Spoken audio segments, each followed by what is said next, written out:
क्योंकि यहाँ पर जो कॉन्सेंट्रेशन है उसको देख के समझ में आ रहा है कि स्टैंडर्ड कंडीशन में नहीं है। ठीक है, तो अपने को ई ऑफ सेल निकालना है और दो डेटा दिया हुआ है। क्या दिया देखो, ई नॉट ऑफ जिंक दिया हुआ है, ई नॉट ऑफ जिंक कितना दिया देख, -0.76, और ई नॉट ऑफ क्रोमियम दिया है, ई नॉट ऑफ क्रोमियम कितना दिया, -0.74 वोल्ट, बस इतना दिया है। सेल का फॉर्मूला दिया है और दोनों का स्टैंडर्ड पोटेंशियल दिया है, जिंक और क्रोमियम, और आपको ई ऑफ सेल निकालना है। तो जाहिर सी बात है, अगर स्टैंडर्ड कंडीशन नहीं है, ई ऑफ सेल निकालना है, अपने पास एक ही इक्वेशन है, नेस्ट इक्वेशन। कौन सी इक्वेशन, नेस्ट इक्वेशन। लेकिन नेस्ट इक्वेशन यूज करने के लिए you must be knowing what is E naught of cell. आपको ई नॉट ऑफ सेल पता होना चाहिए। बिना ई नॉट ऑफ सेल के आप नेस्ट इक्वेशन यूज कर सकते हो क्या, नहीं। क्या फॉर्मूला होता है ई नॉट ऑफ सेल का, जनरल बताओ। E naught of cathode minus E naught of anode, ठीक है ना। अब इधर कैथोड कौन है, एनोड कौन है, कैसे पता चलेगा, फॉर्मूला देख के पता चल जाएगा। एक्सट्रीम लेफ्ट पर कौन होता है, एनोड, और एक्सट्रीम राइट पर कैथोड। तो कैथोड है यहाँ पर क्रोमियम, तो E naught of chromium minus E naught of zinc. Chromium का कितना दिया देख, -0.74, माइनस जिंक का कितना दिया है, -0.76, -0.74 माइनस माइनस प्लस 0.76, माइनस करो इसको, ये बड़ा नंबर है छोटा नंबर है, माइनस करें, 6 में से 4 जाएगा 2, 7 में से 7 जाएगा 0, 0 में से 0 जाएगा 0, 0.00 वोल्ट। ये मेरे को ई नॉट ऑफ सेल आ गया। अब मुझे निकालना क्या है, E of cell. E of cell के लिए नेस्ट इक्वेशन यूज करेंगे। नेस्ट इक्वेशन के लिए अपने पास रिएक्शन होनी चाहिए, और रिएक्शन के लिए सबसे पहले क्या लगेगी, ऑक्सीडेशन हाफ रिएक्शन, उसके बाद लगेगी रिडक्शन हाफ रिएक्शन। ऑक्सीडेशन कैसे निकालोगे बोल, एनोड से, तो इन दोनों के बीच में क्या करने का, एरो लगा देंगे। तो जिंक एरो Zn2+, जिंक से Zn2+ कैसे बना रहेगा, 2 इलेक्ट्रॉन लूज कर। रिडक्शन हाफ रिएक्शन के लिए वो दोनों के बीच में, तो Cr3+, इससे मुझे Cr बनाना है, तो Cr3+ से Cr कैसे बनेगा, 3 इलेक्ट्रॉन को एक्सेप्ट कर। अब ओवरऑल रिएक्शन आप यहाँ पे डायरेक्ट नहीं निकाल सकते क्योंकि नंबर ऑफ इलेक्ट्रॉन सेम नहीं, ना तो आप 2 को 3 कर सकते हो, ना 3 को 2, तो दोनों को क्या कर देंगे, 6 कर देंगे। ये वाली इक्वेशन को किससे मल्टीप्लाई करेंगे, 3 से, और ये वाली इक्वेशन को 2 से। तो नई इक्वेशन क्या बनेगी देख,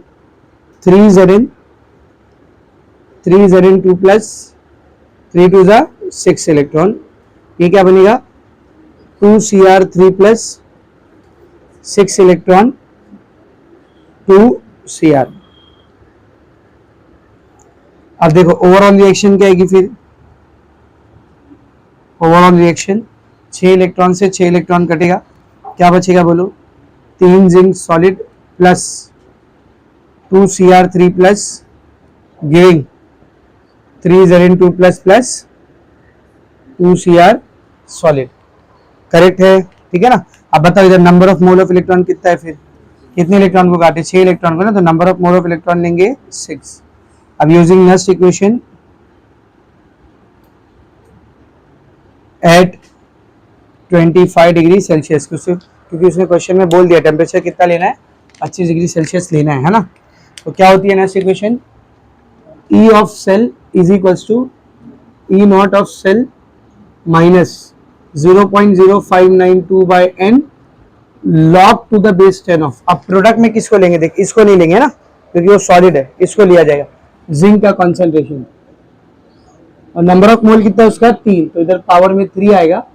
रिएक्टेंट में किसको लेंगे, ये नहीं लेना है, सॉलिड है, इसको लेंगे Cr3+ का कॉन्सेंट्रेशन और उसके भी पावर में 2। तो ई नॉट ऑफ सेल अभी थोड़ी देर पहले निकाले के आया 0.0592, number of mole of electron 6, log to the base 10 of. Zinc का कॉन्सेंट्रेशन कितना बोला उसने, 0.08 का पावर 3, और क्रोमियम का कितना बोला है, 0.1 का स्क्वायर।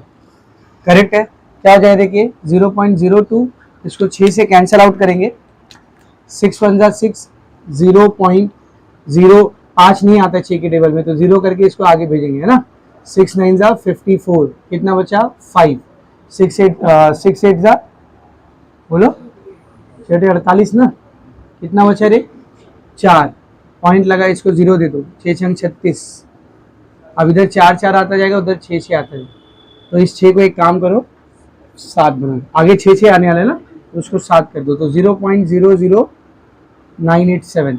ये लॉग वाला पार्ट कैसे सॉल्व होगा देख, ये 0.08 को मैं ऐसा लिख सकता हूँ 8 इंटू 10⁻², चलेगा ना, और उसके ऊपर क्या लगा बेटा क्यूब, और 0.1 मतलब 10⁻1 उसका स्क्वायर, क्या आएगा देख 0.02 minus 0.00987 log to the base 10 of 8 का क्यूब बोलो 512 ना, 8 का क्यूब 512, 10⁻2 इंटू 3 बोलो -6, ये 2 इंटू -1 बोलो -2, -2 ऊपर जाएगा तो +2, क्या बनेगा देख 0.02 minus 0.00987 log to the base 10 of 512 into 10⁻2 -6 +2 कितना है बेटा -4।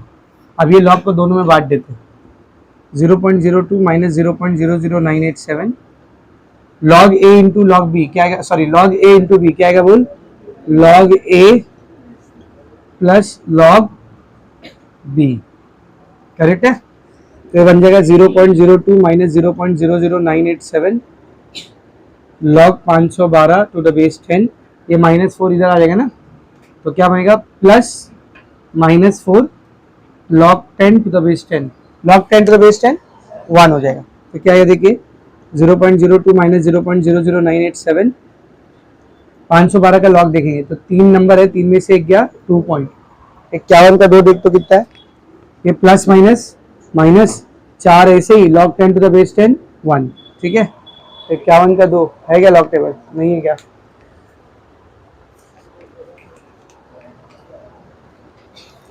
इक्यावन का 12 मिलेगा अपने को, सॉरी 51 का 2 मिलेगा 7093, 7093।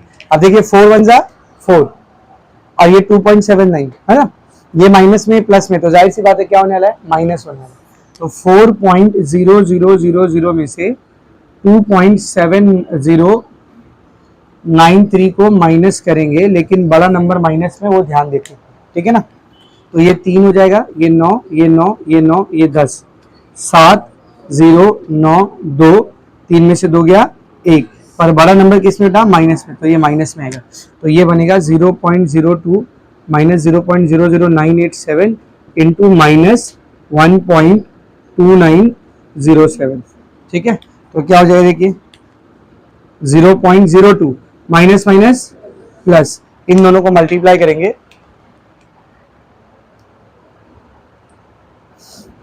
0.00987 इंटू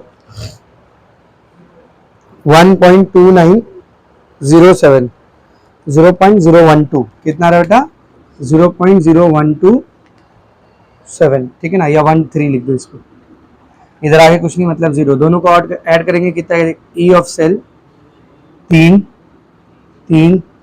0.0 वोल्ट, ये आंसर है, समझ अच्छे से, तो 11 क्वेश्चन भी आपका खत्म हो गया, ठीक है। क्या अंकल लोग किधर गए थे, कहाँ गए थे बोलो, चाय लाने गए थे, अच्छा रिश्वत लेके आए पहले ही, आओ अंदर।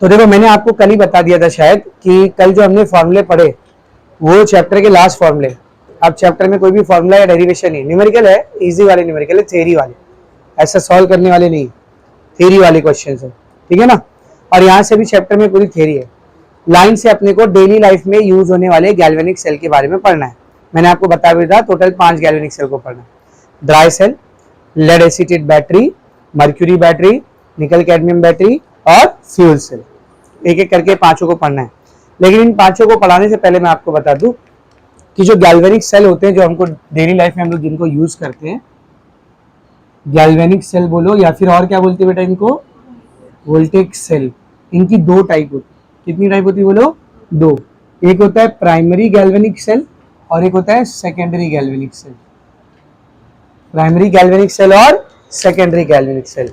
अब ये प्राइमरी क्या है, सेकेंडरी क्या है।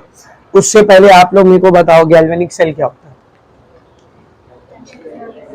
हाँ क्या बोले, ऐसी आवाज नहीं आती मेरे को। केमिकल एनर्जी को इलेक्ट्रिकल एनर्जी में कन्वर्ट करते हैं, या और ऐसा बोल सकते हैं कि इसके अंदर एक केमिकल रिएक्शन होती है। कैसी? Nice juice. केमिकल रिएक्शन होगी अंदर एक स्पॉन्टेनियस, और उस रिएक्शन के नतीजे में हमको क्या बन के मिलती है? इलेक्ट्रिसिटी बन के मिलती है। यही है ना गैल्वेनिक सेल, इसी को बोलते हैं। ठीक है, तो जाहिर सी बात है अंदर केमिकल रिएक्शन हो रही, मतलब अंदर केमिकल भरा हुआ रहेगा गैल्वेनिक सेल के अंदर। गैल्वेनिक सेल के अंदर केमिकल भरा रहेगा तभी तो केमिकल रिएक्शन होगी ना। यहाँ पे केमिकल ही नहीं, वहाँ केमिकल रिएक्शन कैसे होगी? तो गैल्वेनिक सेल के अंदर कुछ केमिकल्स होते हैं, केमिकल रिएक्शन करते हैं, जिसके नतीजे में हमको क्या बन के मिलती है? Electricity. Now what is a primary galvanic cell? एक प्राइमरी गैल्वेनिक सेल ऐसा गैल्वेनिक सेल होता है, उसके अंदर आपने जो भी केमिकल भरा, केमिकल रिएक्शन हो गई, करंट बन गया, एक बार सारा केमिकल यूज हो गया, वो सेल खत्म, बेकार, अभी तो किसी काम का नहीं, फेंक दो अब उसको। उसमें आपने केमिकल भरा, केमिकल रिएक्शन हुई, आपने उसमें से इलेक्ट्रिसिटी को यूज कर लिया, एक बार सारे केमिकल यूज हो गए, अब वो सेल किसी काम करेगा क्या? नहीं। और आसान भाषा में अगर मैं बोलूँ तो आप उसको रिचार्ज नहीं कर सकते, रीयूज नहीं कर सकते। एक बार वो डिस्चार्ज हो गया तो हो गया, पूरा डिस्चार्ज होने के बाद वो सेल अभी किसी काम का है क्या? नहीं। तो ऐसे सेल्स को हम लोग क्या कहते हैं? Primary galvanic cell. सबसे बेस्ट एग्जांपल, आप ये जो घड़ी वगैरह में सेल डालते हो, एवररेडी वाला, एवररेडी या ड्यूरासेल का जो आप सेल यूज करते हैं ना, घड़ी में, रिमोट में, खिलौनों में, वो जो लाल वाला रहता है ना, ये प्राइमरी गैल्वेनिक सेल है। इसका नाम ड्राई सेल है। क्या नाम है इसका? ये जो हम लोग इधर यूज करते हैं इसको ड्राई सेल या फिर लेकलैंड सेल भी कहते हैं उसको। ठीक है ना, ये प्राइमरी गैल्वेनिक सेल है। क्यों? एक बार आपने इसको यूज किया, पूरी तरीके से यूज कर लिया, अंदर का सारा केमिकल कंपोज डिकम्पोज हो गया, यूज हो गया, एक बार वो पूरी तरीके से डिस्चार्ज हो गया, अब आप उसको दोबारा रीयूज कर सकते हो क्या? अब अपने लिए क्या है? वो कचरा है, एक दोस्तों किसी काम का नहीं हो, ज्यादा से ज्यादा भंगार में जाएगा बस, उसके लिए भी कितना सारा जमा करना पड़ेगा। हम लोग दूसरा यूज लेते थे उसका, ऐसा सेल बचता था ना, तो उसको जमा करके उसके ऊपर का जिंक का पूरा प्लेट निकाल के, और अंदर जो ब्लैक केमिकल रहते ना, कार्बन, मैग्नीज, अमोनियम, ये सब का कॉम्बिनेशन रहता था, वो ब्लैक केमिकल को एक बर्तन में जमा करके उसमें थोड़ा सा पानी डाल के उसका पेस्ट बनाते थे, और फिर स्कूल में लेके आते थे, और कॉटन के कपड़े में उसको डुबा डुबा के बोर्ड के ऊपर मार देते थे, तो बोर्ड एकदम काला काला चमकने लगता, एकदम नया जैसा बोर्ड हो जाता। चॉक बोर्ड, ये वाला नहीं, पता चला कल यहाँ लेके आ रहे। स्कूल में जो चॉक बोर्ड रहता है ना, स्कूल के बोर्ड बड़े खस्ता हालत के होते, देखो उस पे चॉक चलाओ तो चॉक चलता कम है, गाता ज्यादा है ना, वो भी इतनी बुरी आवाज में गाता है कि दिमाग खराब होने लगता है। तो हम लोग उसके ऊपर ना ला करके पेंट मार देते थे ऐसा, उसका कार्बन का, और जो जिंक रहता था उसको फेंक देते थे, है कि नहीं? Recycle, reuse. ठीक है, तो अपने किसी काम का नहीं रह गया वो, एक बार अगर वो डिस्चार्ज हो गया है तो आप उसको दोबारा एक गैल्वेनिक सेल के तौर पर यूज कर सकते हो क्या? नहीं। तो ऐसे गैल्वेनिक सेल क्या कहलाते हैं बेटा? बोल, प्राइमरी गैल्वेनिक सेल। तो अब आपको समझ में आ ही गया होगा कि सेकेंडरी किसको बोलते होंगे, किसको बोलते होंगे सेकेंडरी। आप इसको रिचार्ज करके दोबारा से यूज कर सकते हो, जब इसके अंदर के केमिकल सारे का केमिकल रिएक्शन हो गई, केमिकल यूज हो गया, आपने उससे जितना करंट लेना था ले लिया, अब वो बैटरी पूरी तरीके से डिस्चार्ज हो चुकी है, तब आप क्या करोगे? उसको फिर से करंट सप्लाई करोगे। फिर से क्या सप्लाई करोगे? करंट। और जैसे ही आप करंट सप्लाई करोगे तो उसके अंदर सारी केमिकल रिएक्शन रिवर्स हो जाएगी, और फिर से जो केमिकल पहले जैसे मौजूद थे सब वैसे ही मिल जाएंगे। तो अब ये बैटरी दोबारा से क्या की जा सकती है? यूज की जा सकती है। सबसे बेस्ट एग्जाम्पल, जो बैटरी आपके मोबाइल में लगती है, आपके मोबाइल में जो बैटरी लगती है, ऐसा है क्या यूज करें, निकाल के फेंक दिए, फिर अगले दिन दूसरी बैटरी? हम लोग क्या करते हैं, जब ये यूज हो जाती है तो इसको चार्ज करते हैं। इसके अंदर जो बैटरी लगती है उसका नाम है लिथियम आयन बैटरी। कौन सी बैटरी? Lithium ion battery. इसीलिए आज के टाइम पर देखो लिथियम एक बहुत इंपॉर्टेंट केमिकल हो गया है कि नहीं? अभी ऐसा सुनने में आ रहा है कि अपने इंडिया में भी मिलेगा, नॉर्थ साइड पे, कश्मीर के साइड पर। अगर मिल गया तो फिर इंडियन इकोनॉमी बूस्ट करेगी, अगर लिथियम का इतना सारा रिसोर्स मिल गया तो। अभी ऐसा अनुमान लगाया जा रहा है कि वहाँ पे जमीन के अंदर बहुत सारा लिथियम है, अगर रियल में निकल गया तो फिर अपनी नहीं, पॉलिटिशियंस की। तुम लोग क्या खुश हो रहे? तुम्हारा किसी का बाप नेता है क्या? खुश मत हो जबरदस्ती, ठीक है ना। एक कम रिसोर्स है क्या अपने पास? इतने रिसोर्सेज है ना अपने पास जितनी दूसरी कंट्री के 4-5 कंट्री के मिला के भी नहीं हो। क्या ही फायदा आ रहा है अपना, जिनका आ रहा है उनको देखो मस्त फायदा हो रहा है उनका ना, उनकी वेल्थ सीधा 100 गुना 1000 गुना बढ़ जा रही है, और हम लोग पहले कम गरीब थे अब और गरीब हो गए। तो इसके अंदर जो बैटरी लगती है वो लिथियम आयन बैटरी होती है, मतलब उसके अंदर लिथियम केमिकल है। अभी जब आप अपना मोबाइल यूज कर रहे हो तो वो केमिकल आपको क्या बना के दे रहा है, इलेक्ट्रिसिटी बना के। आपने पूरी यूज कर लिया, बैटरी डिस्चार्ज हो गई, यहाँ पे लिख के आता है ना लो बैटरी प्लीज चार्ज, तब आप क्या करते हो, इसको रिटर्न से करंट दे देते हो। रिटर्न से क्या ये क्या दे रहे हो आप, ये यहाँ से क्या आ रहा है, करंट आ रहा है, इसको आप हाँ इट्स ओके यहाँ से करंट आ रहा है, अंदर जो बैटरी है उसमें सारी केमिकल रिएक्शन रिवर्स हो जाती है और बैटरी फिर से यूज करने लायक पहले जैसी हो जाती है। समझ में आ रहा अच्छे से? तो ऐसी बैटरीज को हम लोग क्या बोलते हैं बोल, सेकेंडरी गैल्वेनिक सेल। क्या बोलते बोल, सेकेंडरी गैल्वेनिक सेल। अच्छा, सेकेंडरी गैल्वेनिक सेल की एक इंटरेस्टिंग बात बताऊं, जब तक ये डिस्चार्ज हो रही है, ध्यान से सुनना क्या बोलो, जब तक ये डिस्चार्ज हो रही है तो केमिकल एनर्जी को किस में कन्वर्ट कर रही है, इलेक्ट्रिकल एनर्जी, तो ये गैल्वेनिक सेल की तरह बिहेव कर रही है। लेकिन जब आप इसको चार्ज करते हो, रिटर्न से रिचार्ज करते हो जब आप इसको, अब आप प्रोवाइड कर रहे हो इलेक्ट्रिकल एनर्जी और अंदर केमिकल रिएक्शन हो रही है, तो गैल्वेनिक सेल है क्या, ये कौन सा सेल है, इलेक्ट्रोलाइटिक सेल। इलेक्ट्रोलाइटिक सेल की डेफिनेशन क्या थी, हम लोग इलेक्ट्रिकल एनर्जी प्रोवाइड करते हैं और अंदर केमिकल रिएक्शन होती है। यानी जो सेकेंडरी गैल्वेनिक सेल होता है ये डिस्चार्जिंग के प्रोसेस में गैल्वेनिक सेल की तरह बिहेव करता है, और रिचार्जिंग के प्रोसेस में it does not behave as a galvanic cell, it behaves as a electrolytic cell. तो ये बात आपको याद रखना है, 1 मार्क्स में एमसीक्यू में पूछी जा सकती है, ठीक है ना। तो प्राइमरी गैल्वेनिक सेल किसको बोलते हैं, once used cannot be, बोलो, कैन नॉट बी रिचार्ज या फिर रीयूज। एक बार यूज हो गई तो उसको रिचार्ज या रीयूज नहीं कर सकते हो।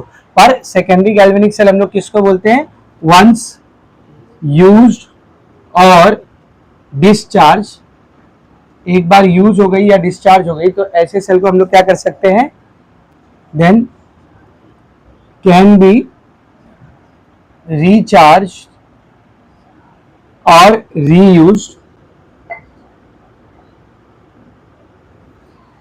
कैन बी रिचार्ज और रीयूज। सबसे इंपॉर्टेंट बात, वाइल डिस्चार्जिंग, जब ये सेल्स डिस्चार्ज हो रहे होते हैं, जब ये सेल्स डिस्चार्ज हो रहे होते हैं तो कैसा बिहेव करते हैं, ये बिहेव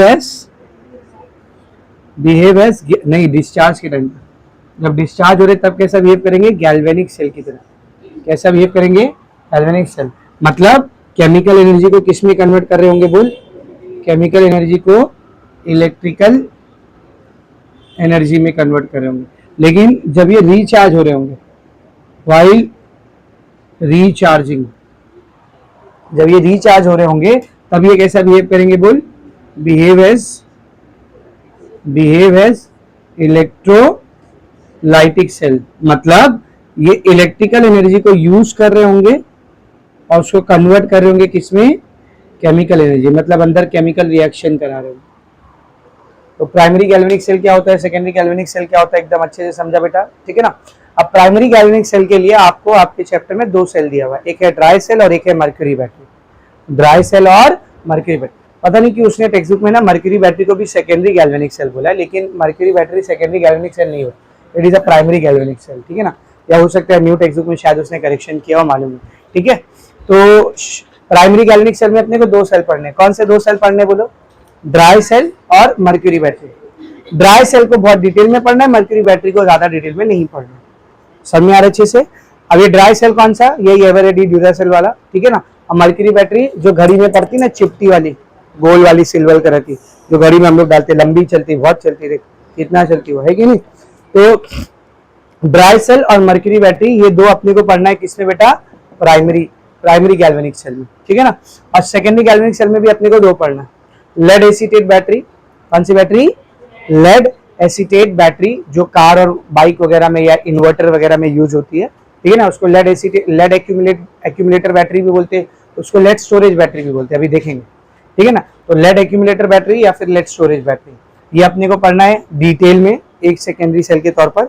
और दूसरा अपने को पढ़ना है निकल कैडमियम बैटरी, कौन सी बैटरी, निकल कैडमियम बैटरी, इसको शॉर्ट में नीकैड बैटरी बोलते हैं, नीकैड। ये आपको ऐसा स्पीकर के अंदर, माइक के अंदर या कैमरा के अंदर, यूजुअली कैमरा के अंदर देखो नीकैड बैटरी लगती है। अगर आपने कभी कैमरा यूज किया है, आजकल डीएसएलआर का ट्रेंड है, देखो ना, तो उसके साइड में जो बैटरी का कंपार्टमेंट रहता है, उसको आप खोलोगे तो एक स्क्वायर ऐसा लंबी बैटरी निकलती है ना बाहर, उसके ऊपर कभी पढ़ना ऐसा नीकैड लिखा रहेगा उसको, निकल कैडमियम बैटरी होती है। कौन सी बैटरी होती है बोल? निकल कैडमियम बैटरी। समझ में आ रहा है अच्छे से? तो निकल कैडमियम बैटरी को अपने को डिटेल में नहीं पढ़ना है, यानी आपको दो दो बैटरी पढ़नी, दो प्राइमरी दो सेकेंडरी। एक प्राइमरी डिटेल में पढ़ना है ड्राई सेल, और एक प्राइमरी ऊपर ऊपर से पढ़ना है मर्क्यूरी बैटरी, और दो सेकेंडरी पढ़ना है, उसमें एक सेकेंडरी को डिटेल में पढ़ना है, कौन सी? लेड एक्यूमुलेटर बैटरी या लेड स्टोरेज बैटरी, ठीक है ना। और एक को ऊपर ऊपर से पढ़ना है, कौन सा? निकल कैडमियम। लिथियम आयन को हटा दिया, पहले लिथियम आयन भी था जो मतलब अपने मोबाइल में यूज होता है, लेकिन उसको अभी सिलेबस से हटा दिया। और फिर पांचवी बैटरी हम लोग एक स्पेशल टाइप की बैटरी पढ़ेंगे, नाम है उसका फ्यूल सेल। क्या नाम है बोल? Fuel cell. आपको जो फ्यूल सेल दिया है वो है हाइड्रोजन ऑक्सीजन फ्यूल सेल। कौन सा fuel cell? Hydrogen oxygen fuel cell. उसको भी थोड़ा सा डिटेल में पढ़ना, यानी तीन को डिटेल में पढ़ना है, दो को ऊपर ऊपर से पढ़ना है। Dry cell, lead accumulator battery, hydrogen oxygen fuel cell, इन तीनों को डिटेल में पढ़ना है। मर्क्यूरी बैटरी और निकल बैटरी, निकल कैडमियम बैटरी, इन दोनों को ऊपर ऊपर से पढ़ना है। सबको एकदम अच्छे से समझा? ये पूरा लिखो, फिर हम लोग स्टार्ट करते हैं।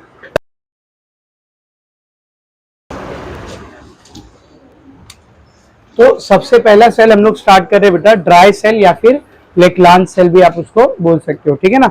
ये अपना नॉर्मल सेल है जो एवरेडी वगैरह का आता है, जिसको हम लोग यूज करते हैं, ठीक है ना।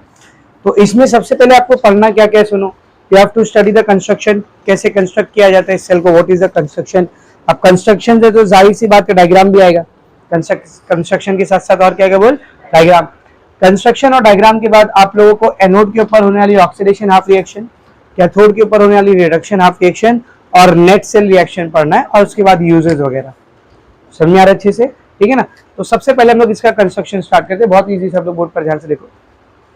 जब आप ड्राई सेल को देखोगे तो उसका जो सबसे बाहर का कंटेनर होता है ये जिंक का बना हुआ होता है। किसका बना होता है बोल? जिंक का बना हुआ होता है, ठीक है ना। वो जो ऊपर रेड कलर का जो कवर वगैरह चढ़ा रहता है उसको उतारोगे ना अगर आप, तो आपको एक सिल्वर कलर का एक ऐसा मेटल दिखेगा जो पूरे कंटेनर को बना के रखते हैं, अगर आपने कभी सेल के साथ हरकत की है तो, ठीक है ना। ऊपर का कवर जब आप निकाल लोगे ना तो अंदर आपको सिल्वर कलर की एक बॉडी दिखेगी ऐसा, वो किसकी बनी हुई होती है बोल? जिंक की बनी हुई। तो आउटर कंटेनर जो होता है ये जिंक का बना हुआ होता है, और यहाँ पर यही जिंक जो है वो एनोड की तरह बिहेव करेगा। ये जिंक यहाँ पर किसकी तरह बिहेव करेगा बोल? एनोड की तरह। तो डायग्राम में सबसे पहले आपको इसी को दिखाना है, सब लोग बोर्ड पर देखेंगे।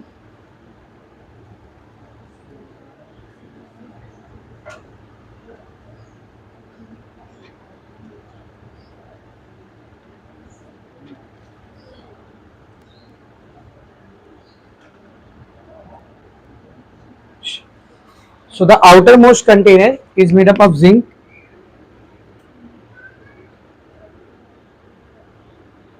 ठीक है ना, and it behaves as anode. तो यही आपका नेगेटिवली चार्ज इलेक्ट्रोड है जिसको आप क्या बोल सकते हो? एनोड बोल सकते हो, ठीक है ना। तो ऊपर से तो इसके ऊपर पूरा कवर चढ़ा के रखते हैं, तो वहां से इलेक्ट्रिक पॉइंट मिल नहीं सकता अपने को। लेकिन अगर आपने कभी नीचे देखा रहेगा तो नीचे कवर नहीं रहता, नीचे पूरा वो सिल्वर कलर का दिखता है मेटल का प्लेट, है कि नहीं, तो वो इलेक्ट्रिक पॉइंट रहेगा। तो बैटरी में एक साइड पर ऐसा कैप निकली रहती है और एक साइड पर प्लेन रहता है, तो जो प्लेन रहता है वो एनोड की तरह बिहेव करता है, जिंक का लेयर। समझ में अच्छे से? तो आउटर जो पूरा मटेरियल है ये आपका जिंक कंटेनर से बना हुआ है जो कि एनोड की तरह बिहेव कर रहा है, जिसको यूजुअली नीचे पॉइंट दिया जाता है सप्लाई के लिए। समझ में आ रहा है अच्छे से? अब कैथोड कौन है यहाँ पर? तो इसके बीचों बीच में बिल्कुल सेंटर में एक कार्बन ग्रेफाइट की रॉड रहती। किसकी रॉड रहती है बोल? ग्रेफाइट। मैंने आपको बताया था ग्रेफाइट और प्लैटिनियम को जब हम लोग इलेक्ट्रोड के तौर पर यूज करते हैं तो they are just serving as a metal surface, वो बस एक सरफेस के तौर पर सर्व कर रहे हैं, इनर्ट होते हैं, खुद पार्टिसिपेट करते हैं रिएक्शन में नहीं। तो इसके बीचों बीच में एक ग्रेफाइट की कार्बन की रॉड होती है, ऐसा बीचों बीच में। अगर आप कभी सेल को खोल के देखोगे तो उसके अंदर आपको काली कलर की एक पतली सी रॉड दिखेगी बीच में, ठीक है ना। ये वो ग्रेफाइट रॉड है बेटा,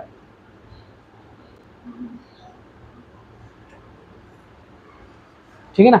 इस ग्रेफाइट रॉड के भी सराउंडिंग में केमिकल भरा हुआ रहता है, एक केमिकल इसके अंदर भर के रखते हैं ऐसा, सब लोग ध्यान से देखेंगे। इस ग्रेफाइट रॉड के सराउंडिंग में भी आपको एक केमिकल का लेयर देखने को मिलेगा जो इसमें भरा हुआ रहता है, ब्लैकिश कलर का ऐसा हल्का सा स्टिकी केमिकल होता है, ठीक है ना। इस केमिकल को हम लोग बोलते हैं, कौन सा केमिकल यहाँ पर भरा होता है? Manganese dioxide. कौन सा केमिकल बोल? Manganese dioxide. थोड़ा बहुत कार्बन भी उसमें मिक्स रहता है। तो यहाँ पर जो केमिकल जो पेस्ट भरा हुआ रहता है किसका रहता है बोल? Manganese dioxide plus carbon. और ये जो पूरा आपको दिख रहा है सेंट्रल पार्ट, ये आपका दूसरा इलेक्ट्रोड है, पहला इलेक्ट्रोड तो यही है जिंक का कंटेनर, और दूसरा इलेक्ट्रोड ये है। इसी को ऊपर यहाँ पे ऐसा ब्रास का कैप लगा हुआ रहता है, देखा ना, ऐसा ब्रास का कैप लगा हुआ रहता है इसी ग्रेफाइट की रॉड के ऊपर, ठीक है ना, ये ब्रास कैप है।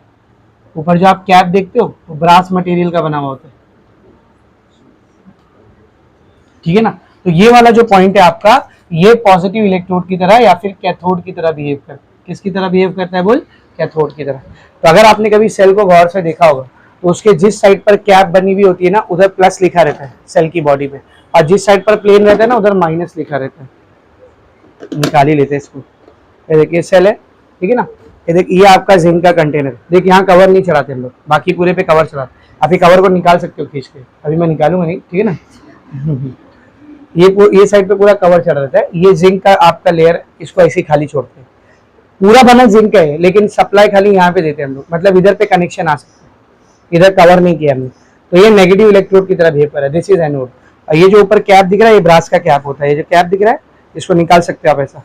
इसको कैप को निकालोगे ना, इसके जस्ट नीचे एक पतली सी कार्बन की ग्रेफाइट की रॉड रहती है, जैसे पेंसिल की नोक होती है। आप उसको खींच के निकाल सकते हो, लिटरली वो चलती भी है, मार्कर की तरह चलती भी है, क्योंकि ग्रेफाइट की बनी हुई है। समझ में आ रहा है अच्छे से, ठीक है ना। इधर ध्यान से देख, ये अपना ब्रास का कैप है, ये पॉजिटिव इलेक्ट्रोड की तरह बिहेव कर रहा है। इसी के जस्ट नीचे ग्रेफाइट की रॉड और मैंगनीज डाइऑक्साइड और कार्बन का मिक्सचर होता है। तो ये आपका किसकी तरह बिहेव कर रहा है बोल? ये बिहेव कर रहा है कैथोड की तरह, पॉजिटिव इलेक्ट्रोड की तरह। तो अगर आप कभी इस ड्राई सेल को देखेंगे ना बेटा, तो ये ड्राई सेल के जहां पर इधर कैप होता है ना, इधर पे इस पे लिखा नहीं है, हाँ लिखा है, सॉरी लिखा है, मैं देखा नहीं। ये देखिए नीचे वाला लेयर है, ये एनोड है, एनोड मतलब नेगेटिव, तो यहाँ पर नेगेटिव लिखा हुआ है, दिखेगा नहीं, आप चाहिए तो देख लेना, साइड में इधर लिखा रहता है नेगेटिव, ये कवर के ऊपर लिखा रहता है इधर नेगेटिव। और ये ऊपर ब्रास की रॉड लगी हुई है, यहाँ पर देख साइड में पॉजिटिव लिखा हुआ ब्रैकेट के अंदर, ठीक है ना। कैथोड के पास पॉजिटिव लिखा है, तो पॉजिटिव इलेक्ट्रोड की तरह बिहेव करता है और ये नेगेटिव इलेक्ट्रोड की तरह बिहेव करता है। अब किसी भी गैल्वेनिक सेल में क्या क्या होता है याद करो जरा, किसी भी गैल्वेनिक सेल में क्या क्या रहता है? एक कैथोड, एक एनोड, और इलेक्ट्रोलाइट का सोल्यूशन भी तो होना चाहिए ना। बिना सोल्यूशन के सेल बनेगा क्या बोल? नहीं बनेगा। तो यहाँ पर इलेक्ट्रोलाइट का सोल्यूशन कौन सा होता है? तो यहाँ पर इलेक्ट्रोलाइट का सोल्यूशन इस पूरे स्पेस में भरा हुआ रहता है। ये भी ब्लैकिश कलर का होता है, स्टिकी स्टिकी रहता है, क्योंकि उसके अंदर स्टार्च मिक्स रहता है। स्टार्च वो जो सब्जी वगैरह में, आलू वगैरह में पाया जाता है, ठीक है ना। कौन सा केमिकल होता है सर? दो केमिकल का मिक्सचर होता है, अमोनियम क्लोराइड और जिंक क्लोराइड। कौन कौन सा केमिकल? अमोनियम क्लोराइड और जिंक क्लोराइड। इसको यहाँ पर भर के रखते हैं हम लोग ऐसे। तो इधर जो केमिकल भरा हुआ रहता है बेटा, it is a paste of, literally ये पेस्ट की तरह रहता है ऐसा स्टिकी स्टिकी, ठीक है ना। It is a paste of ammonium chloride and zinc chloride. ये आपके इलेक्ट्रोलाइट की तरह बिहेव करेगा। Paste of ammonium chloride NH4Cl and zinc chloride ZnCl2, ठीक है। इन दोनों चीज का पेस्ट बीच में भरा हुआ रहता है। अब ये पूरा पेस्ट आपके जिंक के मेटल के साथ कनेक्शन में आके उसको करोड ना कर दे, उसको खराब ना कर दे, इसलिए इन दोनों के बीच में एक कार्डबोर्ड जैसा या कपड़े जैसा एक फिल्टर पेपर की तरह एक पेपर लगा रहता है, पोरस पेपर लगा हुआ रहता है। अगर आप कभी खोलोगे ना सेल को, तो अंदर ये पेपर आपको दिखेगा, खाकी कलर का पेपर रहता है, लाइट ब्राउन कलर का या क्रीम कलर का पेपर, इसके जस्ट कंटेनर के जस्ट नीचे और पेज से जस्ट पहले। तो पूरे में कंटेनर में ऐसा एक पोरस पेपर लगा के रखते हैं हम लोग। तो यहाँ पर वो पोरस पेपर दिखा देता हूँ मैं, ठीक है। So this is the porous paper which act as a separator. ये किसकी तरह एक्ट करता है बोल? सेपरेटर की तरह। पोरस पेपर जो कि एक सेपरेटर की तरह एक्ट करता है, आपकी जिंक की इलेक्ट्रोड को अंदर के पेस्ट से बचाता है।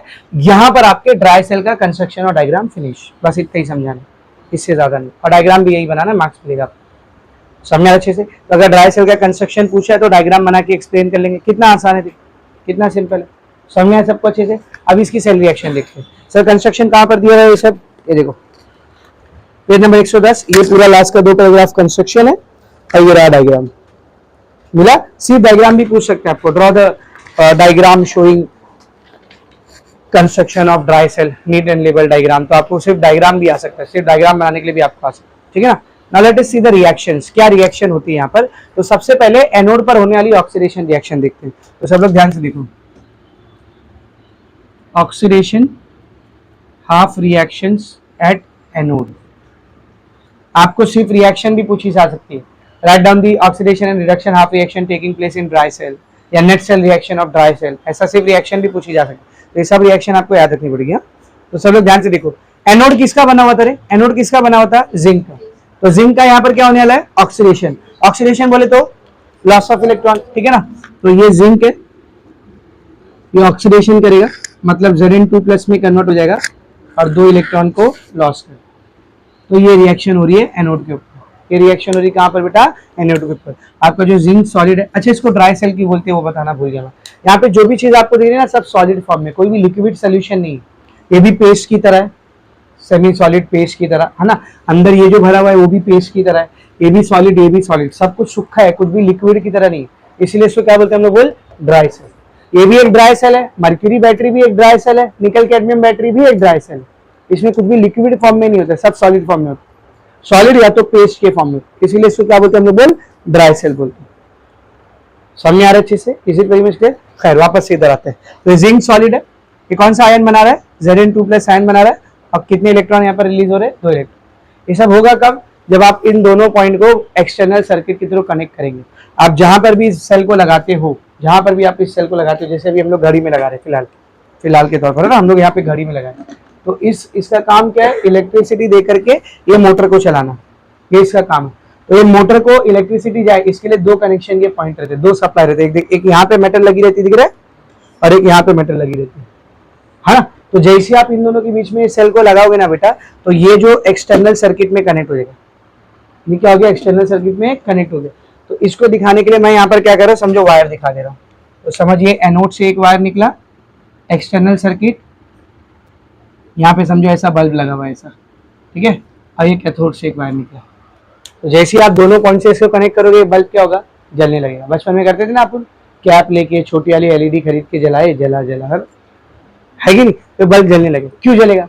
सबसे पहले तो ये जिंक जो है, बाहर का पूरा एनोड का जिंक, ये रिएक्शन कर रहा है, ऑक्सीडाइज हो रहा है, Zn2+ प्लस 2 इलेक्ट्रॉन बना रहा है। तो जो 2 इलेक्ट्रॉन यहाँ पर बने ना जिंक के इलेक्ट्रोड पे, जो 2 इलेक्ट्रॉन बने, यही 2 इलेक्ट्रॉन यहाँ से निकलते एक्सटर्नल सर्किट से होते हुए जाते हैं और कैथोड पर पहुंचते हैं।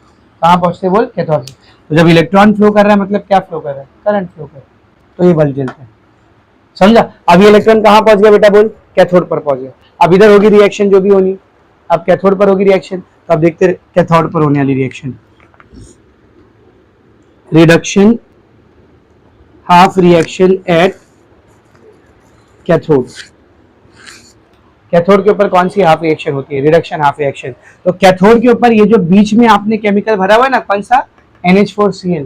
ये NH4Cl भी पेस्ट के फॉर्म में है ना। तो भाई इलेक्ट्रोलाइट है तो अपने आयन में टूटेगा। कौन कौन से आयन बनाएगा? बोल NH4+ और Cl-। तो इधर जो NH4+ पड़ा हुआ है ना, वो इधर आता है ग्रेफाइट के ऊपर और रिएक्ट करता है। अब NH4+ को इतनी क्या चर्बी चढ़ी हुई कि वो इधर आ रहा है ग्रेफाइट पर। तो भाई जिंक ऑक्सीडाइज हो रहा है, क्या क्या बना रहा है? Zn2+ और 2 इलेक्ट्रॉन। ये 2 इलेक्ट्रॉन तो एक्सटर्नल सर्किट से निकल के यहाँ पर आ गए। ये Zn2+ कहाँ जाएगा? ये इधर सोल्यूशन में आने लगे, पोरस पेपर के थ्रू अंदर आने लगे, तभी तो पेपर पोरस है, उसके थ्रू ये अंदर आने लगे। तो जब Zn2+ अंदर आया तो अंदर पॉजिटिव चार्ज ऑलरेडी बहुत बढ़ने लगेगा। तो जो पहले से पॉजिटिव चार्ज मौजूद था NH4+, वो शिफ्ट करके ग्रेफाइट के पास जाएगा। तो NH4+, ध्यान से देख, NH4+ यहाँ से इधर आया ग्रेफाइट के पास, और बाहर से इलेक्ट्रॉन ट्रैवल करके इधर आया, तो गेन ऑफ इलेक्ट्रॉन होगा इधर। ये NH4+ इधर आके इलेक्ट्रॉन को गेन करेगा। गेन ऑफ इलेक्ट्रॉन को हम लोग क्या कहते हैं? रिडक्शन। ये रिएक्शन होगी ना कैथोड पर। अब रिएक्शन कैसे होगी देख, NH4+, अमोनिया, ये खुश है बेचारा, कोई दिक्कत नहीं, खुश है। अब इसने एक हाइड्रोजन के साथ बॉन्ड बना लिया। किसके साथ बॉन्ड बना लिया? हाइड्रोजन। और ये हाइड्रोजन गरीब आया था, उसके पास एक भी इलेक्ट्रॉन नहीं था। तो नाइट्रोजन ने बोला ले मेरे से इलेक्ट्रॉन ले, बॉन्ड बना लिया। तो जबरदस्ती आपने नाइट्रोजन का एक इलेक्ट्रॉन हाइड्रोजन को दिया ना, तो इस पर कौन सा चार्ज आ गया? पॉजिटिव। ये आपका NH4+। तो जब ये हाइड्रोजन बॉन्ड तोड़ के अलग होगा ना, जब ये हाइड्रोजन बॉन्ड तोड़ के अलग होगा, तो इलेक्ट्रॉन लेके नहीं जाएगा, नाइट्रोजन का इलेक्ट्रॉन उसको दे के जाएगा। तो NH3 वापस से खुश हो गया, और यहाँ पे बचा क्या? H+। तो जब ये टूटेगा तो क्या क्या बनाएगा? बोलो जल्दी बताओ, क्या क्या बनाएगा? एक तो NH3, हैप्पी NH3 है ना, उसके ऊपर ना पॉजिटिव चार्ज ना नेगेटिव चार्ज। और क्या बनाएगा? बोल H+। और क्या बनाएगा? बोल H+। तो NH4 टूटा, NH3 और H+ बना। तो ये इलेक्ट्रॉन क्यों दिया था हमने? यही इलेक्ट्रॉन हाइड्रोजन ले लेगा और H+ की जगह क्या बन जाएगा? H बन जाएगा। तो यहाँ से 2 चीजें फ्री हुई, एक NH3 और एक H+। इस H+ ने इस इलेक्ट्रॉन को एक्सेप्ट किया, इसका पॉजिटिव चार्ज हट गया, क्या बन गया? ये H। अब हाइड्रोजन कभी अकेला एग्जिस्ट कर सकता है क्या? तो यही रिएक्शन एक बार और लो, तो एक बार और लिखने से अच्छा है 2 से मल्टीप्लाई कर दो। अब ये दो हाइड्रोजन आपस में रिएक्ट करके क्या बनाएंगे, H2 गैस। क्या बनाएंगे बोल, गैस। पर सर ड्राई सेल में से कोई गैस निकलती हुई दिखती तो है नहीं, और hydrogen gas very hazards gas it is. Hydrogen बहुत ही हैजार्डस गैस होती है, कहीं पर अंदर जमा हो रही है उसको बाहर निकलने की जगह नहीं, ब्लास्ट करके बाहर निकलेगी। तो कभी फटते हुए देखे क्या ड्राई सेल्स, और ना तो उसमें से गैस लीक होती हुई दिखती है। तो आप बोल रहे हो गैस बनती है अंदर, तो इसी गैस को ठिकाने लगाने के लिए हम लोगों ने ये दूसरा वाला केमिकल भरा है। कौन सा, मैंगनीज डाइऑक्साइड। कौन सा बोल, मैंगनीज डाइऑक्साइड। जैसे ही ये हाइड्रोजन गैस बनती है ये फौरन रिएक्ट कर जाती है मैंगनीज डाइऑक्साइड इसी कंपार्टमेंट में। तो मैंगनीज डाइऑक्साइड के साथ ये हाइड्रोजन गैस रिएक्ट करती है, मैंगनीज का रिडक्शन होता है यहाँ पर, हाइड्रोजन गैस उसके साथ रिएक्ट कर रही है और यहाँ पर बनाती है Mn2O3। क्या बनाती है बोल, Mn2O3। What is this Mn2O3, manganese oxide. क्या ये मैंगनीज डाइऑक्साइड है और ये मैंगनीज ऑक्साइड। मैंगनीज ऑक्साइड यहाँ पर ये हाइड्रोजन गैस इसके साथ रिएक्ट करके बनाती है और H2। और क्या बनाती है बेटा, H2। क्या ये रिएक्शन बैलेंस है, देखो क्या ये रिएक्शन बैलेंस है। इधर मैंगनीज 1 है, इधर कितना है 2, इसको 2 से मल्टीप्लाई कर दो, 2 से मल्टीप्लाई कर दो तो 2 मैंगनीज हो गया। हाइड्रोजन कितना है 2, इधर भी हाइड्रोजन कितना है 2, ठीक है। ऑक्सीजन कितना है 2 दूनी 4, इधर 3 और इधर 1 4, हो गया बैलेंस। रिएक्शन बैलेंस हो चुकी है। अब ये जो Mn2O3 बनता है ना मैंगनीज डाइऑक्साइड, ये सॉलिड फॉर्म में बनता है और H2O लिक्विड फॉर्म में बनता है। इधर भी सॉलिड मत लिख देना, इधर भी सॉलिड, बर्फ नहीं बनाएगा अंदर, ये लिक्विड फॉर्म में बनेगा। यही वजह कि सेल जब पूरा खराब हो जाता है, जब आप उसको खोलते हो तो उसके अंदर का जो पेस्ट रहता है वो पेस्ट नहीं रहता है, वो लिक्विफाई हो चुका रहता है, क्योंकि उसमें बहुत सारा क्या जमा हो चुका रहता है, H2। लेकिन जब नए सेल को खोलोगे तो उसके अंदर लिक्विड नहीं मिलेगा, केमिकल पेस्ट जैसा मिलेगा, स्टिकी स्टिकी चिपचिपा। समझा ना। यानी ये जो कैथोड वाला कंपार्टमेंट है इसके अंदर एक साथ ये दो रिएक्शन होती है, एक तो अमोनियम रिड्यूस होता है और दूसरा मैंगनीज डाइऑक्साइड हाइड्रोजन को ट्रैप करके ये दो कंपाउंड बनाता है। तो नेट रिएक्शन क्या हो रही है कैथोड पर, बोलो कैथोड पर नेट रिएक्शन क्या हो रही है, कैसे निकालोगे, इन दोनों को ऐड करोगे।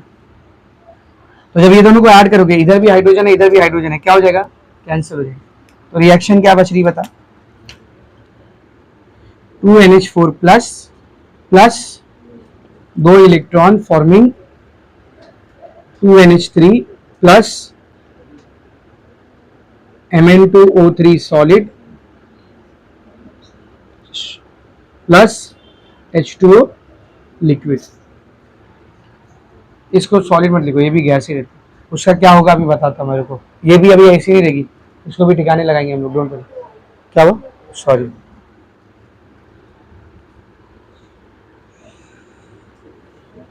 तो कैथोड पर होने वाली ये रिएक्शन लिखेंगे, तो एनोड पर ये रिएक्शन हो रही है और कैथोड पर ये रिएक्शन हो रही है। अब क्या लिखेंगे हम लोग, एनोड कैथोड की रिएक्शन लिखने के बाद नेट सेल रिएक्शन। अब क्या लिखेंगे बोल, नेट सेल रिएक्शन।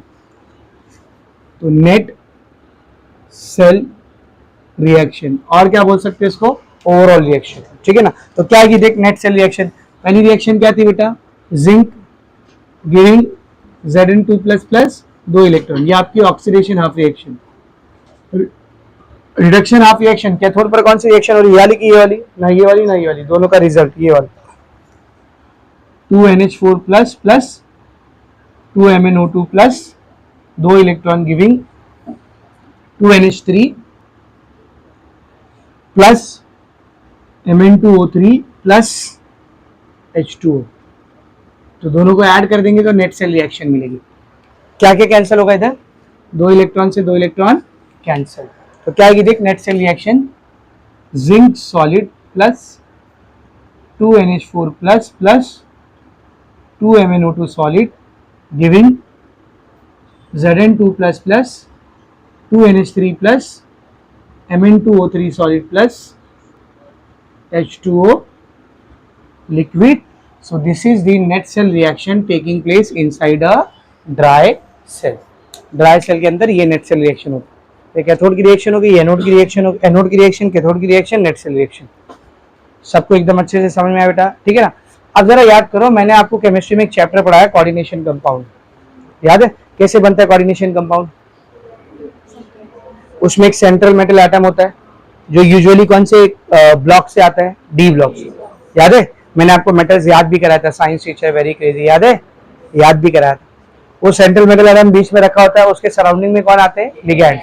बहुत सारे लिगैंड्स पढ़ाए थे मैंने आपको, और ये दोनों आपस में मिलके कोऑर्डिनेशन कंपाउंड बनाते हैं। तो जो नया आयन बनके तैयार होता है वो एक कॉम्प्लेक्स आयन होता है, सिंपल आयन नहीं होता। कैसा आयन होता है, कॉम्प्लेक्स आयन। जरा याद करो, क्या उन सारे सेंट्रल मेटल एटम में जिंक था? बिल्कुल था। साइंस टीचर वेरी क्रेजी, मांगे फीस को, नहीं दिया तो कॉपर जिंक से मारे। जिंक था ना, लास्ट में जिंक ही तो था उधर, तो जिंक था सेंट्रल मेटल एटम में। लिगैंड्स में अमोनिया था या नहीं? बिल्कुल था, अमाइन, उसी का नाम रखे थे डबल एम के साथ, है कि नहीं? तो इधर ध्यान से देख, ड्राई सेल के अंदर प्रोडक्ट में मुझे एक सेंट्रल मेटल एटम भी मिल रहा है और लिगैंड्स भी मिल रहे हैं। तो धीरे धीरे जब ये दोनों जमा होने लगते हैं ना अंदर, तो दोनों मिलकर कोऑर्डिनेशन कॉम्प्लेक्स बना लेते। क्या बना लेते बोल? Coordination complex. Zinc Zn2 plus 4 ammonia के साथ कंबाइन हो जाता है और बनाता है Zn NH3 4 टाइम 2 प्लस, एक कॉम्प्लेक्स आयन बनाता है। कौन सा आयन बनाता है बोल? और इसको ना अंदर काउंटर आयन भी मिलेगा, इसको अंदर काउंटर आयन भी मिलेगा। कौन मालूम? ये क्लोरीन। इतना सारा क्लोरीन भी था ना अंदर, 2 क्लोरीन इसके बाजू में आके ऐसा अटैच हो जाएगा, नहीं पूरा कोऑर्डिनेशन कंपाउंड बन गया। तो अंदर एक कोऑर्डिनेशन कंपाउंड बन जाता है ये वाला। इसका नाम रख सकते हो? रख सकना चाहिए, रखते आना चाहिए। नाम रखने के लिए सबसे पहले आपको क्या निकालना पड़ेगा? इसका ऑक्सीडेशन स्टेट। जिंक पे x, अमोनिया पे 0 +2, तो जिंक का कितना आ गया ऑक्सीडेशन स्टेट? 2 आ गया। तो नाम क्या कहते हैं किसका? 4 है ना ये, 4 है ना ये अमोनिया। तो बोलो बोलो बोलो, tetra amine. Tetra amine zinc या जिंकेट? जिंक का टाइनिक है ना ये, तो टेट्रा अमाइन जिंक क्लोराइड, ये कोऑर्डिनेशन कंपाउंड अंदर बनता है। समझ में आ रहा अच्छे से? Is it very much clear? खैर ये सब बताने की जरूरत नहीं, बस इतना बताओ कि ड्राई सेल में जो जिंक है वो अमोनिया के साथ कंबाइन करके कॉम्प्लेक्स आयन बना लेते हैं। खत्म हो गया, फिनिश। समझ अच्छे से? अब लास्ट में आपको देखना है ड्राई सेल के यूजेस। क्या यूज है ड्राई सेल का? तो देखो क्या दिया यूजेस में। Uses of dry cell. Dry cell is use as a source of power in flash light, torch वगैरह के अंदर इसको यूज करते हैं ना। पोर्टेबल रेडियोज, जो पोर्टेबल इलेक्ट्रॉनिक डिवाइस होते हैं उसके अंदर यूज होता है। Tape recorder, clock and so forth. कितनी ही एग्जाम्पल, आप कहाँ कहाँ नहीं यूज कर रहे हो उसको, तो 2-3 भी लिख दिए तो बहुत है। तो यहाँ पे आपका पहला सेल खत्म हो गया। कौन सा बेटा? Dry cell. कौन सा बोलो? Dry cell. अब सेकेंड सेल अपने को कौन सा स्टार्ट करना है? देख, लेड एक्यूमुलेटर बैटरी या फिर लेड स्टोरेज बैटरी। अच्छा, ये जो अभी मैंने आपको पढ़ाया प्राइमरी था सेकेंडरी था? प्राइमरी। इसको आप रिचार्ज नहीं कर सकते। एक बार पूरा जिंक गया, खत्म, सेल बेकार, अंदर के केमिकल सारा यूज हो गया, सेल बेकार, फेंक दो उसको। अच्छा, ये वोल्टेज कितने तक बनाते हैं मालूम आपको? 1.2 वोल्ट से लेकर के 1.5 वोल्ट तक, बस इसके अंदर ही इसकी लिमिट होती है, इससे ज्यादा नहीं। इससे ज्यादा का वोल्टेज ये नहीं बना सकते। एक बार जब पूरा केमिकल यूज हो गया तो इसको फेंक दो, अब ये किसी काम का नहीं रहेगी। समझ रहे? अब जो बैटरी हम लोग पढ़ने जा रहे हो कौन सी है? लेड एक्यूमुलेटर बैटरी या लेड स्टोरेज बैटरी। वो प्राइमरी है सेकेंडरी है? सेकेंडरी। सर आपने बोले तो 2 प्राइमरी 2 सेकेंडरी पढ़ेंगे। एक ही प्राइमरी पढ़ा के दूसरा सेकेंडरी चालू, तो मैंने बोला तो 2 डिटेल में पढ़ेंगे ना, तो जो दोनों डिटेल में उनको एक के बाद एक दिया। पहले ड्राई सेल दिया, उसके बाद लेड एक्यूमुलेटर बैटरी दी, और फिर 2 ऊपर से दिया, निकल कैडमियम बैटरी और मर्क्यूरी बैटरी ऊपर से दिया, ज्यादा डिटेल में नहीं। उसका कंस्ट्रक्शन डायग्राम वगैरह वगैरह नहीं, सिर्फ सेल रिएक्शन याद रखना है बस, और कुछ नहीं। समझ में आ रहा है अच्छे से? Is it very much clear? अब आपको वहां पे ग्रीन बॉक्स में अल्कलाइन बैटरी के बारे में दिया, देख, alkaline dry cell, alkaline dry cell, ठीक है ना। अब ये जो बैटरी हम लोग यूज करते हैं ना बेटा, ये जो बैटरी हम लोग यूज करते हैं ना, इसमें आप पढ़ोगे ना तो किसी किसी बैटरी में अल्कलाइन लिखा रहता है। ये अल्कलाइन है कि नहीं देखने देंगे। हाँ, ये अल्कलाइन है, इट इज अल्कलाइन। एवररेडी आप यूज करोगे ना, उस पर अल्कलाइन नहीं लिखा रहता, या शायद अब एवररेडी वाला भी अल्कलाइन बनाने लगा। अब ये डिवर्सल अल्कलाइन है, देख, इसलिए थोड़ा ज्यादा चलते हैं। अभी अल्कलाइन क्या है, अब जरा समझो ये अल्कलाइन का मतलब क्या है। इसके अंदर ये जो केमिकल आप यूज करें ना, NH4Cl, ये एक एसिडिक केमिकल है, एसिडिक सॉल्ट है। कैसा सॉल्ट है बोल? एसिडिक सॉल्ट है। जब आप इस सेल को नहीं भी यूज करोगे ना, ड्राई सेल को जब आप नहीं भी यूज करोगे, ये ऐसा पड़ा हुआ है, ऐसा पड़ा हुआ है, तो भी ये अंदर के जिंक को करोड करते हैं, अंदर के जिंक को खराब करता है। कैसे मालूम? इसमें जो NH4Cl है ना, NH4Cl, ये जिंक को बोलता है तू हो जा, ऑक्सीडाइज हो जा, मैं हूं इधर बैठा हूं। क्यों बोलता है सर ऐसा? असल में एक एसिडिक केमिकल है NH4Cl। कौन सा केमिकल है बोल? एसिडिक। 2 आयन में टूटा, कौन से 2 आयन? NH4+ और Cl-। याद करो एसिडिक केमिकल किसको बोलते हैं? जो H+ आयन दे, तो ये थोड़े थोड़े टाइम पे H+ आयन देते रहते। क्या देते रहते बोल? H प्लस आयन, और ये H प्लस आयन जिंक के कंटेनर को लालच देता है, बोलता है मैं आया ना, मेरे को इलेक्ट्रॉन देना ऐसा। तो जो जिंक की मेटल है ना, ये जबरदस्ती, अभी आपने वायर लगाया है भी नहीं तो भी ऑक्सीडाइज होकर के 2 इलेक्ट्रॉन बनाती है। क्या बनाती है बोल? 2 इलेक्ट्रॉन। और ये 2 इलेक्ट्रॉन यहाँ से पोरस पेपर के थ्रू बाहर आकर के हाइड्रोजन को मिलते हैं, यानी सेल यूज भी नहीं हो रहा, अंदर रिएक्शन हो रही, और धीरे धीरे जो जिंक का कंटेनर है वो ऑक्सीडाइज हो रहा है, मतलब सड़ते जा रहा है, खत्म होते जा रहा है, करोड़ होते जा रहा है। तो ये जो ड्राई सेल्स होते हैं ना, इनकी लाइफ बहुत कम होती है, मतलब बहुत जल्दी ये खराब हो जाते हैं। इनकी लाइफ बढ़ाने के लिए अंदर इस एसिडिक केमिकल को क्या करना पड़ेगा, अपने को रिप्लेस करना पड़ेगा। तो आज के टाइम पे इसको रिप्लेस कर दिया गया है बेसिक केमिकल के थ्रू, अल्कलाइन केमिकल के थ्रू। कौन से chemical? NaOH, sodium hydroxide, KOH, potassium hydroxide, इनके थ्रू रिप्लेस कर दिया गया ताकि ये रिएक्शन यहाँ पर ना हो पाए।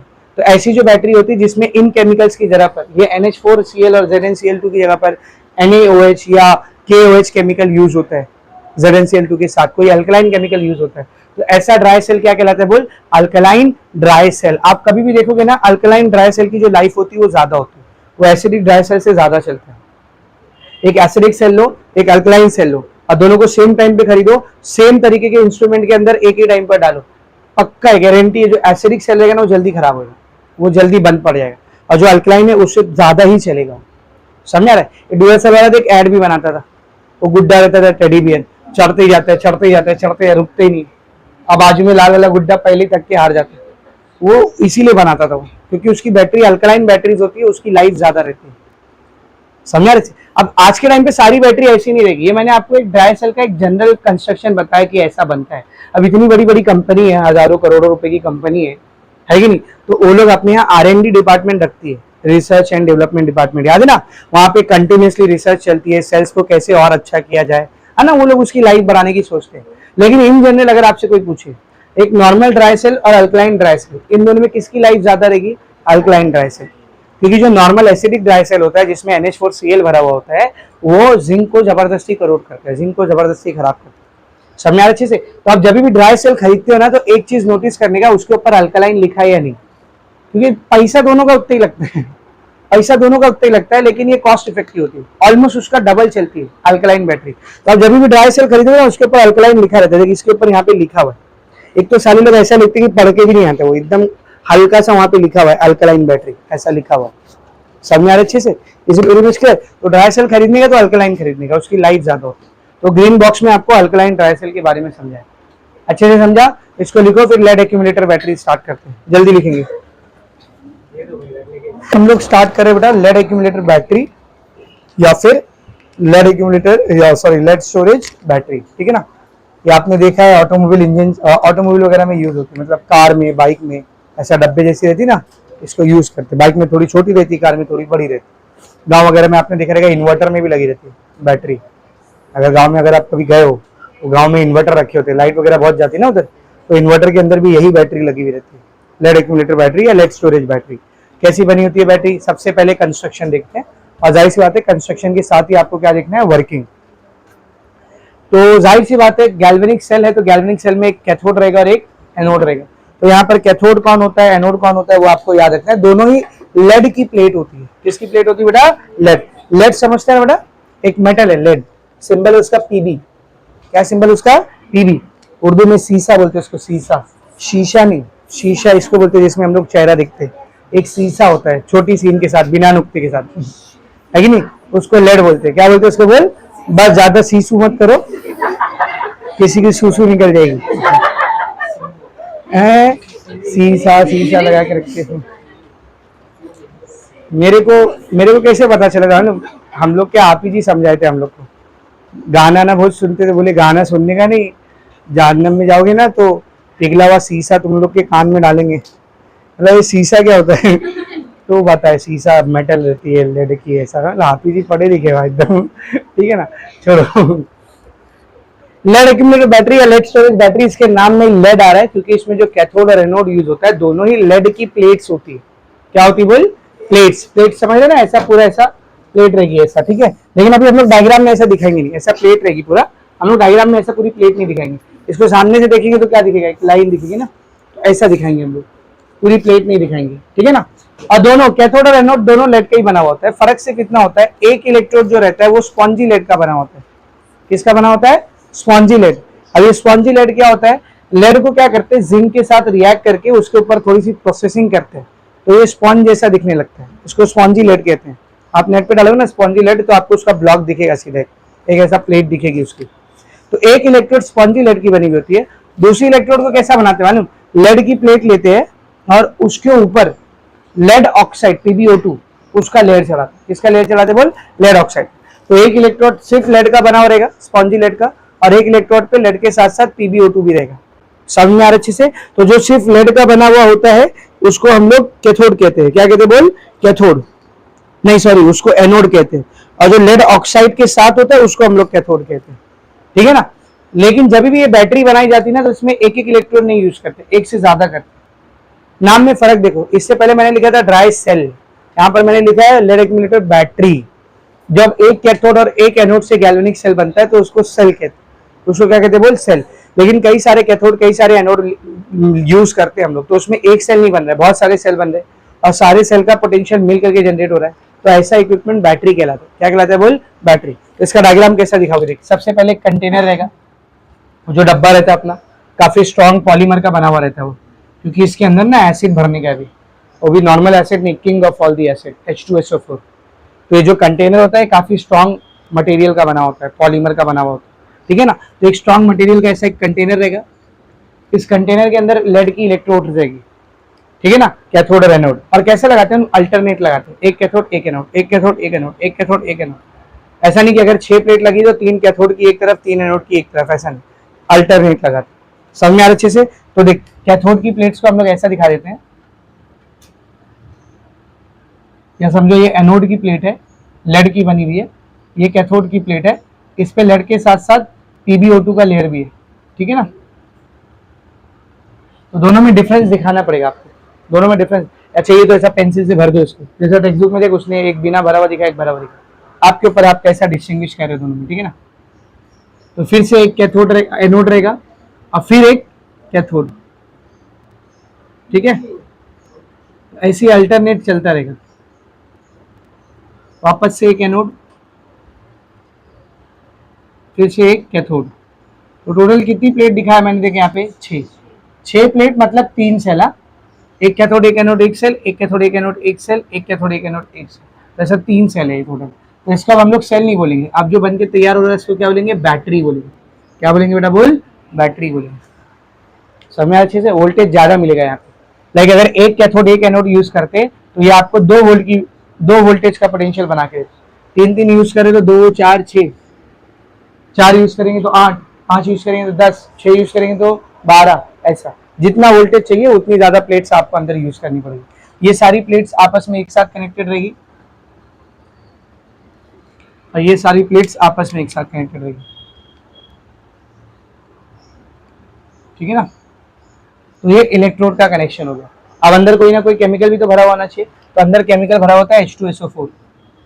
कौन सा केमिकल अंदर, acid, H2SO4, king of all the acid. तो आपने अक्सर देखा रहेगा कार या बाइक की जो बैटरी होती है उसमें एसिड भरा रहता है, देखो वो जब खराब होती है तो दुकान वाला बोलता है अंदर का एसिड खत्म हो गया है, एसिड दूसरा डालना पड़ेगा, ऐसा है ना, ठीक है। तो इसके अंदर H2SO4 एसिड भरा हुआ रहता है। क्या भरा रहता है बोल, H2SO4 एसिड 38% कॉन्सेंट्रेटेड रहते हैं। 38% समझ आया ना, 38% एसिड बाकी का वाटर, ठीक है ना। तो 38% कॉन्सेंट्रेटेड रहता है। इसकी डेंसिटी भी आपको दी हुई है, 1.2 ग्राम पर मिलीलीटर इसकी डेंसिटी है। इस H2SO4 एसिड का कॉन्सेंट्रेशन या डेंसिटी चेंज हुई ना तो बैटरी का पोटेंशियल बनाने का कैपेसिटी भी कम होने लगे। मतलब पूरा खेल इस एसिड के ऊपर ही है, एसिड कितना अंदर है। अच्छा ये एसिड अंदर कौन कौन से आयन बनाएगा बोल, H2SO4 कौन कौन से आयन बनाएगा बोल, एक तो सल्फेट बनाएगा, जाहिर सी बात, SO4 2- और H+ बनाएगा, कितने, 2। तो ये 2 आयन अंदर बनेंगे। समझ में आ रहा है अच्छे से, is it very much clear बेटा। तो ये आपका यहाँ पर दिखा देते हैं कि ये वाली जो इलेक्ट्रोड्स आपको दिख रही है, ये 1, ये 2, ये 3, ये तीनों जो इलेक्ट्रोड है ये स्पॉन्जी लेड की बनी हुई है, स्पॉन्जी लेड, या लेड का सिंबल लिख दो इधर PB। ये किसकी तरह एक्ट कर रही है बेटा, ये किसकी तरह एक्ट कर रही है, एनोड की तरह। किसकी तरह बोल, ये तो यहाँ लिखो, एनोड, नेगेटिव इलेक्ट्रोड। और ये जो दूसरी वाली इलेक्ट्रोड्स आपने दिखाए हैं, ये वाले इलेक्ट्रोड्स, ये भी लेड की प्लेट्स है, ये भी लेड की बनी हुई प्लेट्स है, ठीक है ना, पीबी प्लेट्स, लेकिन इस पे और क्या चढ़ा हुआ है बोल, PbO2, लेड डाइऑक्साइड का लेयर भी चढ़ा हुआ है, लेड ऑक्साइड। समझ में आ रहा अच्छे से। तो ये किसकी तरह बिहेव करी बेटा, कैथोड की तरह, कैथोड पॉजिटिव। सबको एकदम अच्छे से समझा, बस हो गया, डायग्राम और कंस्ट्रक्शन खत्म, इतना ही लिखना है, ज्यादा नहीं। ये डायग्राम बनाना, इसका कंस्ट्रक्शन लिखना है, समझा। 2D में डायग्राम बनाया, 3D में नहीं बनाया। इसको 3D में बनाते ना ऐसा कुछ दिखता, ऐसा ये बॉक्स कंटेनर, ठीक है ना, फिर उसके अंदर भी ऐसा प्लेट्स रहती है, ऐसा एक के बाद एक ऐसा प्लेट्स रहती है। तो 3D में डायग्राम थोड़ा सा कॉम्प्लिकेटेड हो जाता है, इसलिए हम लोग इसका डायग्राम कैसे बना रहे बोल, 2D में ऐसे ही बना। आपको टेक्स्ट बुक में भी देखो ऐसे ही बना के दिया, समझ में आ रहा अच्छे से। बस कंस्ट्रक्शन और डायग्राम में आपको इतना याद रखना है, इससे ज्यादा याद रखने की जरूरत नहीं।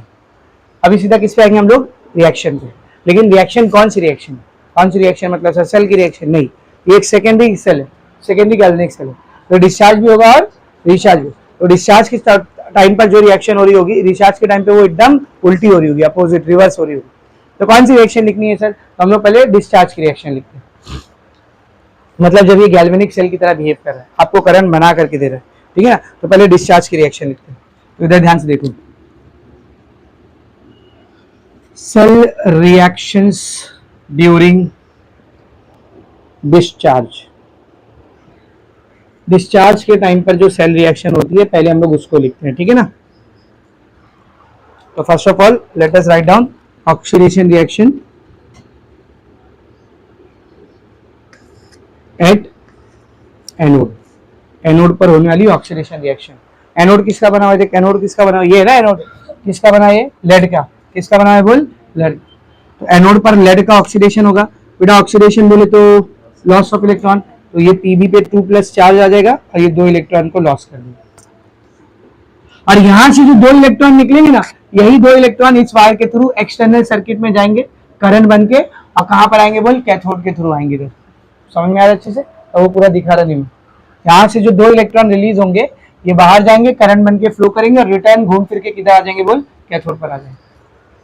अच्छा एक चीज और, यहाँ पे सिर्फ 2 इलेक्ट्रॉन बन के तैयार हो रहा है क्या, और क्या तैयार हो रहा है बोल, Pb2+। ये Pb2+ किधर आने वाला है, एक चीज रह गई यार, एक मिनट, हाँ आई एम सॉरी।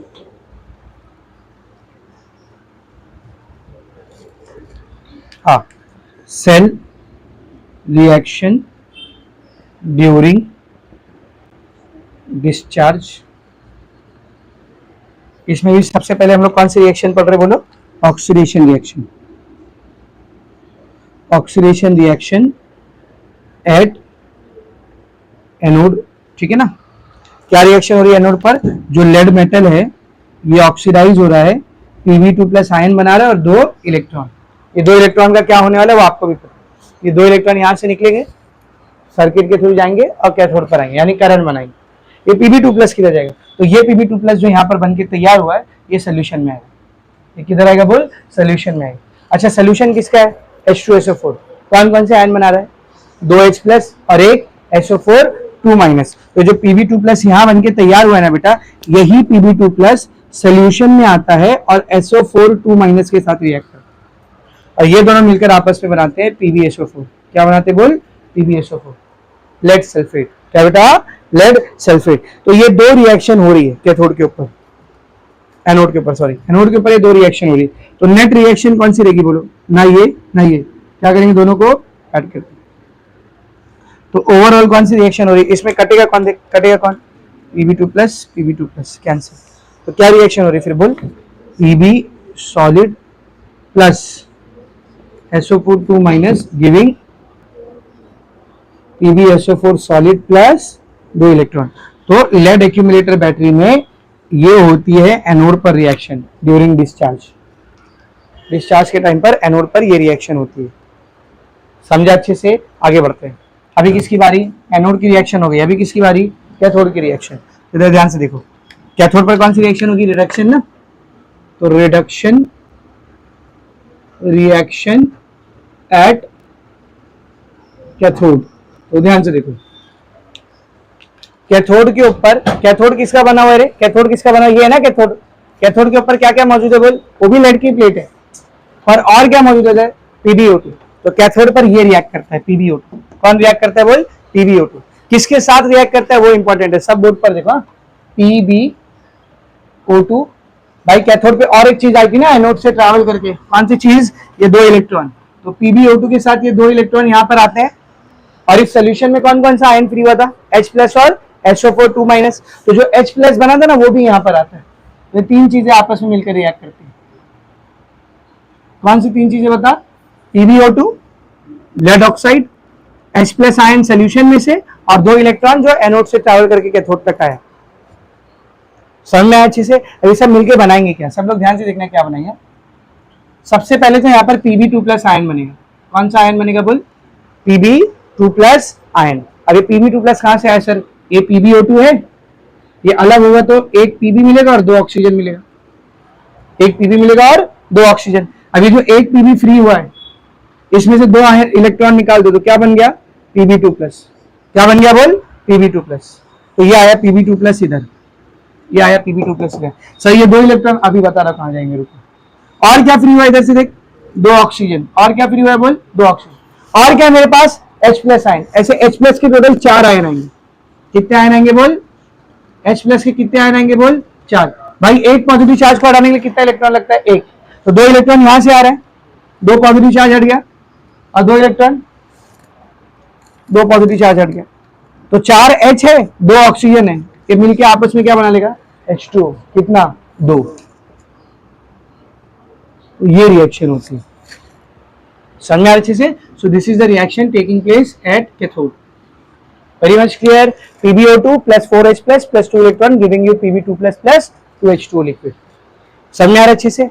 अब एक और बात, जिस तरह यहां पर Pb2+ बना था तो उसने फौरन सोल्यूशन के अंदर SO4 2- के साथ रिएक्शन करके क्या बना देता है, PbSO4।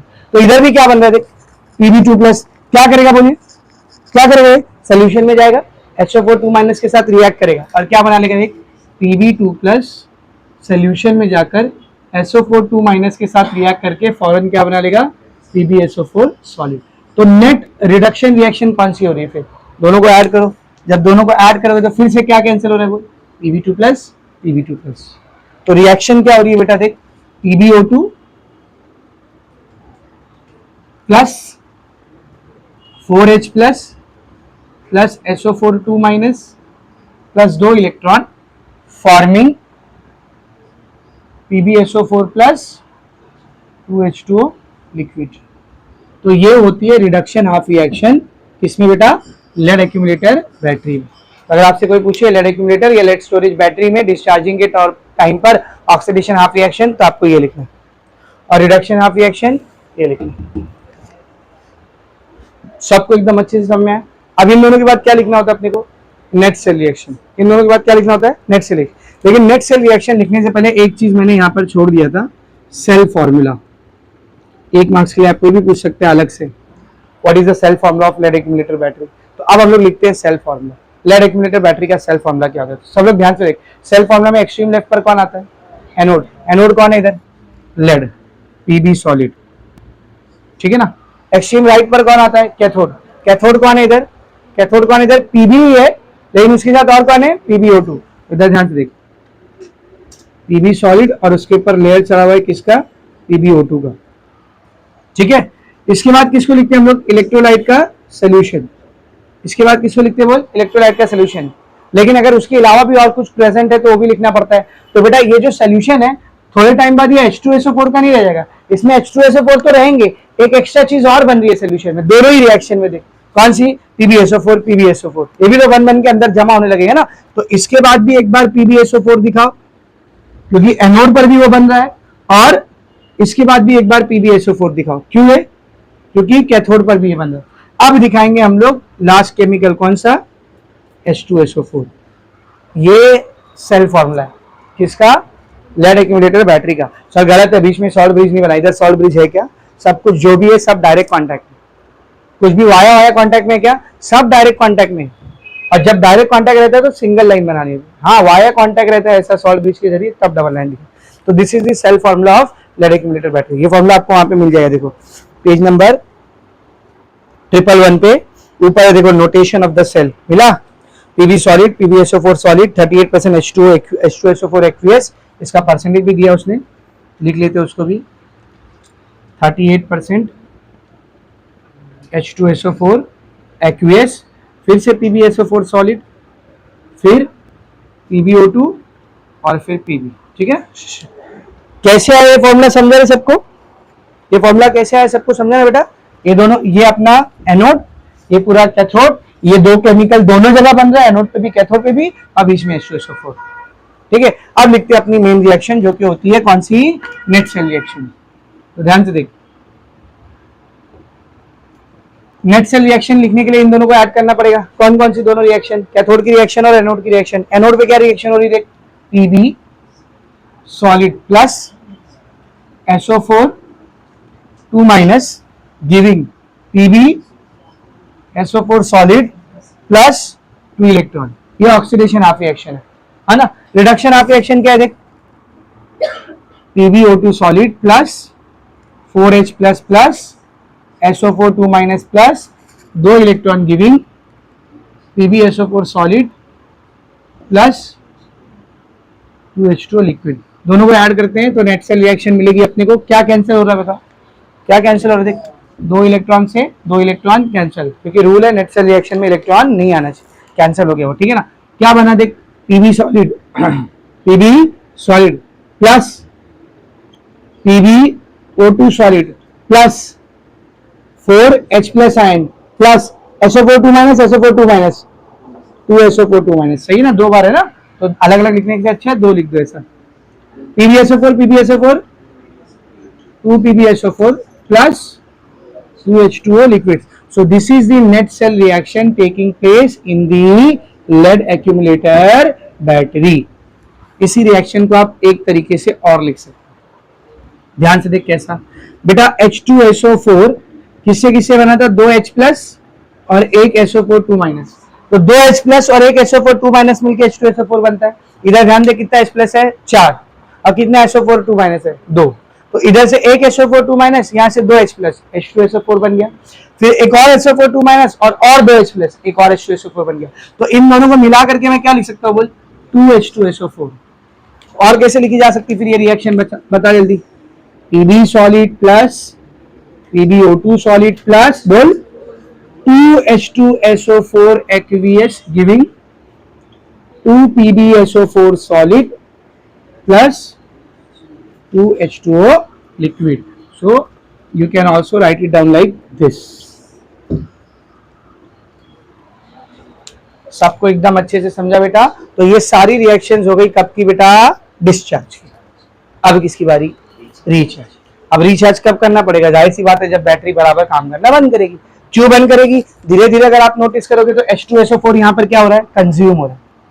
क्या हो रहा है? कंज्यूम। और उसको कौन रिप्लेस कर दे रहा है? PbSO4। तो H2SO4 की डेंसिटी, उसका कॉन्सेंट्रेशन सब चेंज हो रहा है।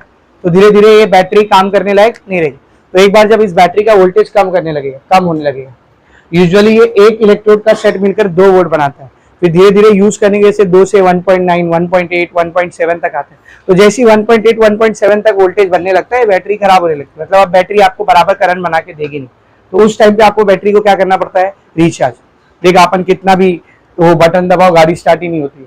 फिर आप लेके जाते हैं, बोले क्या हुआ? बोले बैटरी में चार्जिंग करनी पड़ेगी। करो। तो आपकी बैटरी निकालता है, उसमें पहले एसिड चेक करता है और उसके बाद बोलता है, वो वोल्टेज चेक करता है, देखता है वोल्टेज कम आ रहा है तो उसको चार्जिंग पे लगाता है। 2 पॉइंट रहते हैं इलेक्ट्रोड के, वो दोनों जगह ऐसा क्लिप लगाता है और बटन ऑन करके छोड़ देता है। बोला जाओ 2 घंटे बाद 1 घंटे बाद आना, अब इसको चार्ज होने दो। तो चार्जिंग के टाइम पर क्या हो रहा है? हम लोग उसको क्या सप्लाई कर रहे हैं? मतलब वो दुकान वाला, हम लोग उसको पैसा देते हैं और वो दुकान वाला क्या करता है? क्या सप्लाई करता है उसको? बोल इलेक्ट्रिसिटी। तो अब हम लोग इलेक्ट्रिसिटी दे रहे हैं और अंदर ये सारी रिएक्शन क्या होने वाली है? बोल रिवर्स होने वाली है। ये सारी रिएक्शन क्या होने वाली है? रिवर्स। तो सब बोर्ड पर देखना। तो नेक्स्ट पार्ट है अपना, जैसे यहां पर मैंने लिखा था सेल रिएक्शन ड्यूरिंग डिस्चार्ज। अब क्या लिखेंगे? बोलो सेल रिएक्शन ड्यूरिंग रिचार्ज। अच्छा, रिचार्ज के तौर पर ये टाइम पर ये सेल कैसा बिहेव करने लगेगा? बोल, ये सेल कैसा बिहेव करने लगेगा? इलेक्ट्रोलाइटिक सेल की तरह, क्योंकि आप उसको इलेक्ट्रिसिटी प्रोवाइड कर रहे हो और वो केमिकल रिएक्शन करके दे रहा है। दूसरी बात, रिचार्ज के टाइम पर ये सारी रिएक्शन क्या होने वाली है? बोल उल्टी होने वाली। अब थोड़ा सा ना अपना दिमाग यूज करो। ये कौन सी रिएक्शन थी? देख, सॉरी, ये कौन सी रिएक्शन थी? ऑक्सीडेशन की। जब इसको उल्टा लिखोगे तो ये ऑक्सीडेशन रहेगा। क्या बन जाएगा, रिडक्शन। और रिडक्शन कभी भी एनोड पर नहीं होता है, कैथोड पर होता है कि नहीं। जब इस रिएक्शन को उल्टा करोगे तो जो रिडक्शन रिएक्शन है क्या बन जाएगी, ऑक्सीडेशन। और ऑक्सीडेशन कैथोड पर नहीं होता है, एनोड पर होता है। इसका मतलब रिचार्जिंग के टाइम पर जो एनोड है वो कैथोड बन जाता है और जो कैथोड है वो एनोड उल्टा हो जाता है। तो सब लोग ध्यान से देखना, रिचार्जिंग के टाइम पर ये जो पीबी सॉलिड की प्लेट्स है, ये जो पीबी प्लेट्स है, ध्यान दे, पीबी प्लेट्स जो पहले एनोड थी अब क्या बन जाएगी, ये कैथोड बन जाती है। अब क्या बन जाएगी बोलिए, कैथोड। और जो पीबी प्लस पीबीओ2 वाली प्लेट है, पीबी प्लस पीबीओ2 वाली प्लेट जो पहले क्या थी बेटा, कैथोड, अब क्या बन जाएगी, ये एनोड। क्यों ऐसा हो रहा है, समझ में आ रहा है ना अच्छे से, क्यों ऐसा हो रहा है समझ में आ रहा है सबको अच्छे से। भाई रिएक्शन उल्टी होने वाली, तो रिडक्शन ऑक्सीडेशन हो जाएगी, ऑक्सीडेशन रिडक्शन बन जाएगी। तो जाहिर सी बात है एनोड को कैथोड, कैथोड को एनोड बनना पड़ेगा। एक तरीके से और समझ सकते आप इसको, गैल्वेनिक सेल में एनोड नेगेटिव होता है पर इलेक्ट्रोलाइटिक सेल में नेगेटिव एनोड नहीं होता है, कैथोड होता है। तो अब एनोड क्या बन जाएगा, कैथोड बन जाएगा। ऐसे भी समझ सकते हो आप, दोनों तरीके से समझ सकते हो। तो एक रिएक्शन को उल्टा करके लिखते हैं, सब लोग बोर्ड पर ध्यान से देखा। सबसे पहले oxidation half reaction at anode, anode पर होने वाली ऑक्सीडेशन हाफ रिएक्शन। अब तुम लोग क्या करते हो, एनोड देखते हो, इधर आते हो, इसको उल्टा कर देते हो, यही गलती हो जाती है तुमसे। यहां पर जो एनोड है वो पहले कौन था, कैथोड। तो कौन सी रिएक्शन को उल्टा करोगे, इसको या उसको, उसको। दिमाग थोड़ा सा इस्तेमाल करने का, समझ रहे। यहां पर जो एनोड है वो पहले क्या होती थी, कैथोड। नहीं समझ रहे क्या, उल्टा हो चुका है ना। इधर जो एनोड है वो यहाँ पे क्या बन जाएगा, कैथोड, और इधर जो कैथोड है वो यहाँ पर क्या बन जाएगा, एनोड। तो जब मैं लिखता हूं oxidation half reaction at anode, तो आप इसके एनोड के पास नहीं जाओगे, कैथोड के पास जाकर उसकी रिएक्शन को उल्टा करोगे। और नहीं कुछ तो इतना ही दिमाग लगा लो, रिएक्शन उल्टा करके ऑक्सीडेशन बन रहा है, मतलब सीधा वो क्या हुआ होगा, रिडक्शन। और रिडक्शन किधर है, इधर है। तो कुछ मत करो, इसको उल्टा करके लिख दो, क्या आ जाएगी रिएक्शन देख, PB SO4 solid plus 2H2O liquid, ठीक है ना, क्या बना के देगा, PbO2 solid plus 4H plus plus SO4 2 minus plus 2 electron. Easy. आप लिखते हैं, बोलो, reduction half reaction at cathode. तो जब कैथोड की आपको रिएक्शन लिखनी है तो इसके किसके पास आओगे, एनोड के पास आओगे, उल्टा है कि नहीं, क्योंकि रिडक्शन लिख रहे हो तो सीधे में वो ऑक्सीडेशन होना चाहिए, तभी उल्टे में रिडक्शन होगा।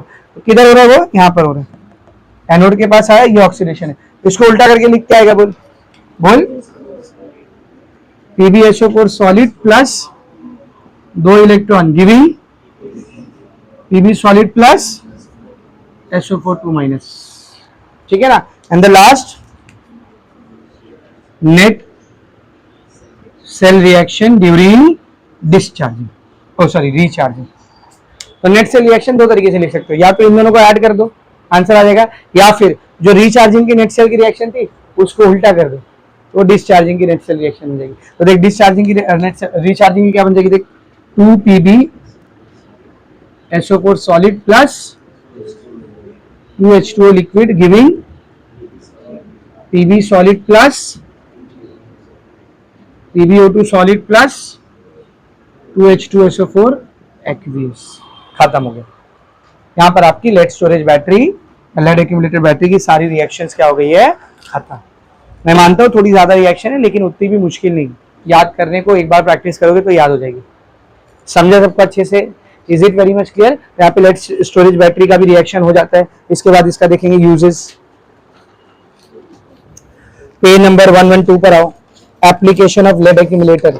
मिला, एप्लीकेशन ऑफ लेड एक्यूमुलेटर क्या दिया हुआ देख, it is use as a source of direct current in the laboratory. Lab के अंदर अपने को जितना भी डीसी करंट चाहिए रहता है हम लोग इसी बैटरी से ऑब्टेन करते हैं, लेबोरेटरी में यही बैटरी रखी हुई रहती है। दूसरा, a 12 volt lead storage battery constructed by connecting 6 2 volt cell in series is used in automobile and inverter. Car के अंदर, बाइक के अंदर, इन्वर्टर के अंदर अपने को 12 वोल्ट की बैटरी लगती है।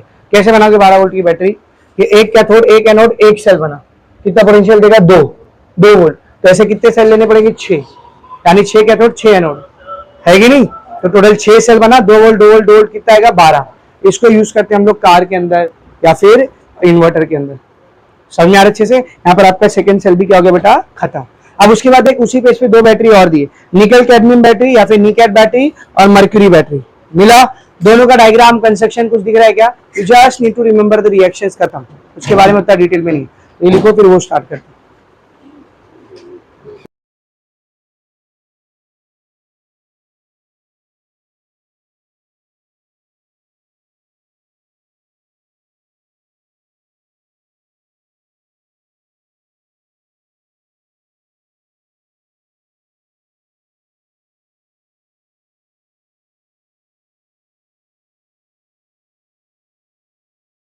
चलो बोर्ड पर देखो।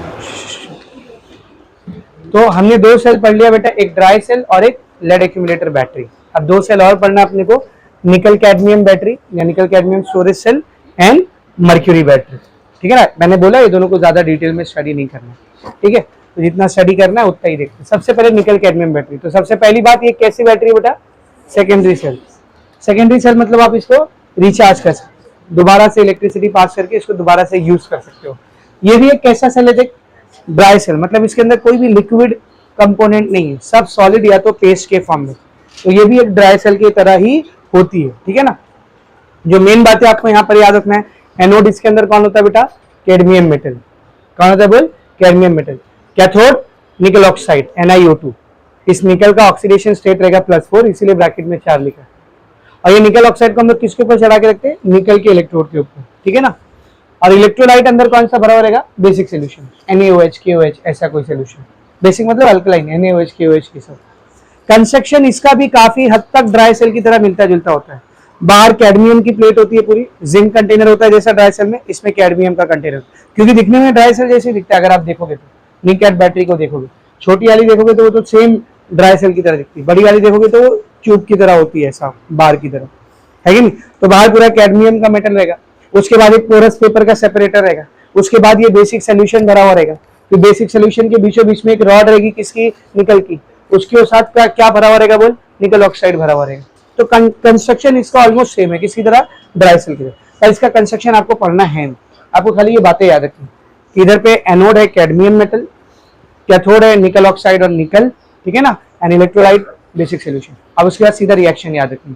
सबसे पहले कौन सी रिएक्शन देख रहे हैं हम लोग? Oxidation half reaction. ऑक्सीडेशन किसका होता है? एनोड का। एनोड पर कौन है बेटा? इधर कैडमियम। तो कैडमियम क्या करेगा मालूम? ये कैडमियम ऑक्सीडाइज होगा, CD will give you CD2++ 2 electron. ये 2 इलेक्ट्रॉन क्या करेगा? बाहर के सर्किट में जाके करंट बनाएगा। ये CD2+ क्या करेगा मालूम? अंदर जो सोल्यूशन है, बेसिक सोल्यूशन है NaOH KOH, वहां से अपने को क्या मिलेगा? OH-। ये CD2+ 2 OH- के साथ कंबाइन होकर के CdOH ट्वाइस बनाएगा, यानी एक रिएक्शन ऐसी होगी यहाँ पर।